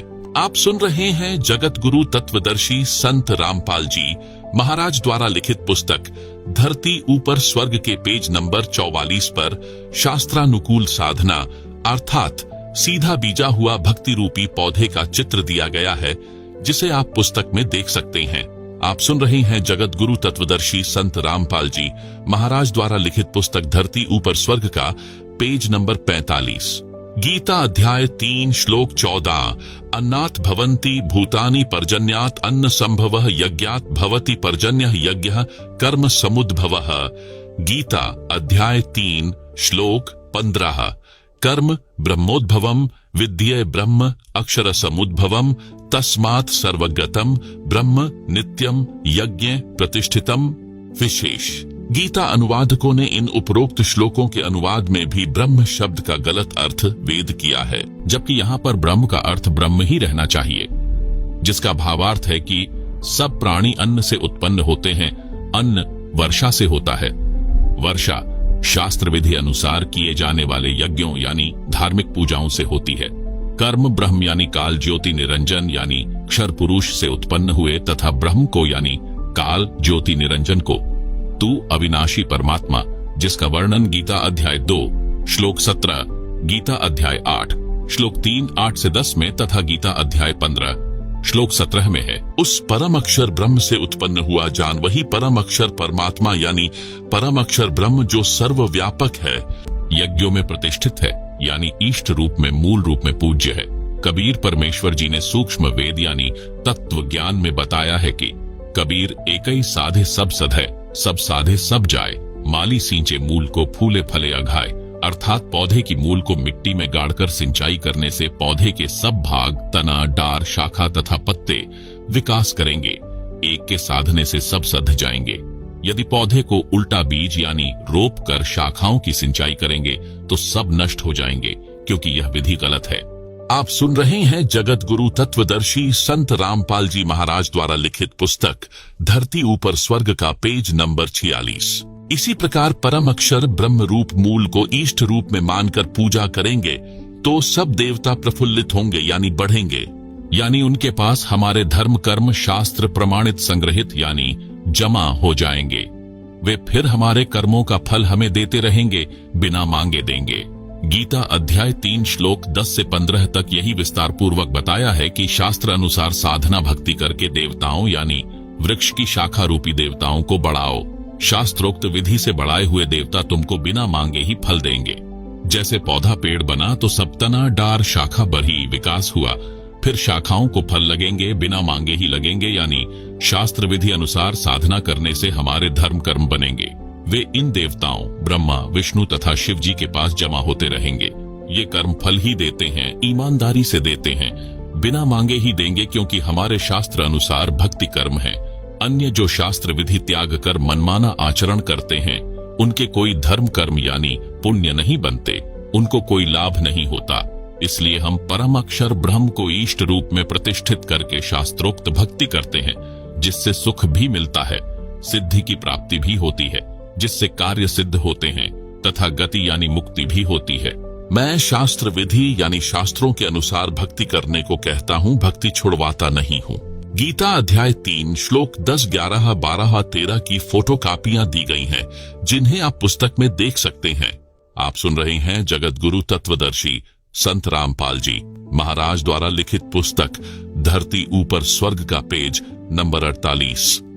हे जेंटलमैन, इस प्रकार गीता को मेरे अतिरिक्त किसी ने नहीं समझाया, क्योंकि किसी को ज्ञान ही नहीं है। मैं इसीलिए कहता हूं कि मेरे अतिरिक्त कोई भी सही साधना नहीं करवाता। हम अविनाशी परमेश्वर यानी परम अक्षर ब्रह्म की भक्ति इष्ट मानकर करते हैं, जो सबका धारण पोषण करने वाला है, जो गीता ज्ञान बताने वाले से अन्य है, जो पाप काटकर सुखी करता है।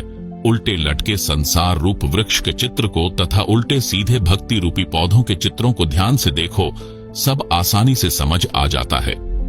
विश्व के मानव से अनुरोध करता हूं कि सारा जहान इसी परमेश्वर की शरण में आए और परम शांति यानी पूर्ण मोक्ष को तथा सनातन परम धाम यानी सत्यलोक को प्राप्त करके सदा सुखी रहे। अधिक जानकारी के लिए निम्न संपर्क सूत्रों पर संपर्क करें। इस पुस्तिका को या अन्य पुस्तक ज्ञान गंगा, गीता तेरा ज्ञान अमृत व जीने की राह आदि को निशुल्क मंगवाएं। एसएमएस में अपना पूरा पता, फोन नंबर लिखें। पुस्तक आपके घर पहुंच जाएगी। एक बार में एक पुस्तक के लिए एसएमएस करना होगा। एक से अधिक एक एसएमएस पर नहीं भेजी जाएंगी। एक पढ़ो, फिर दूसरी निशुल्क मंगाओ। प्रचार प्रसार समिति बरवाला, संपर्क सूत्र 74 96 80 18 25, 7496801823, 7496801825, 7496801823। धन्यवाद। सर्व मानव समाज का शुभ चिंतक रामपाल दास, सतलोक आश्रम, बरवाला जिला, हिसार, हरियाणा, भारत। सत साहिब।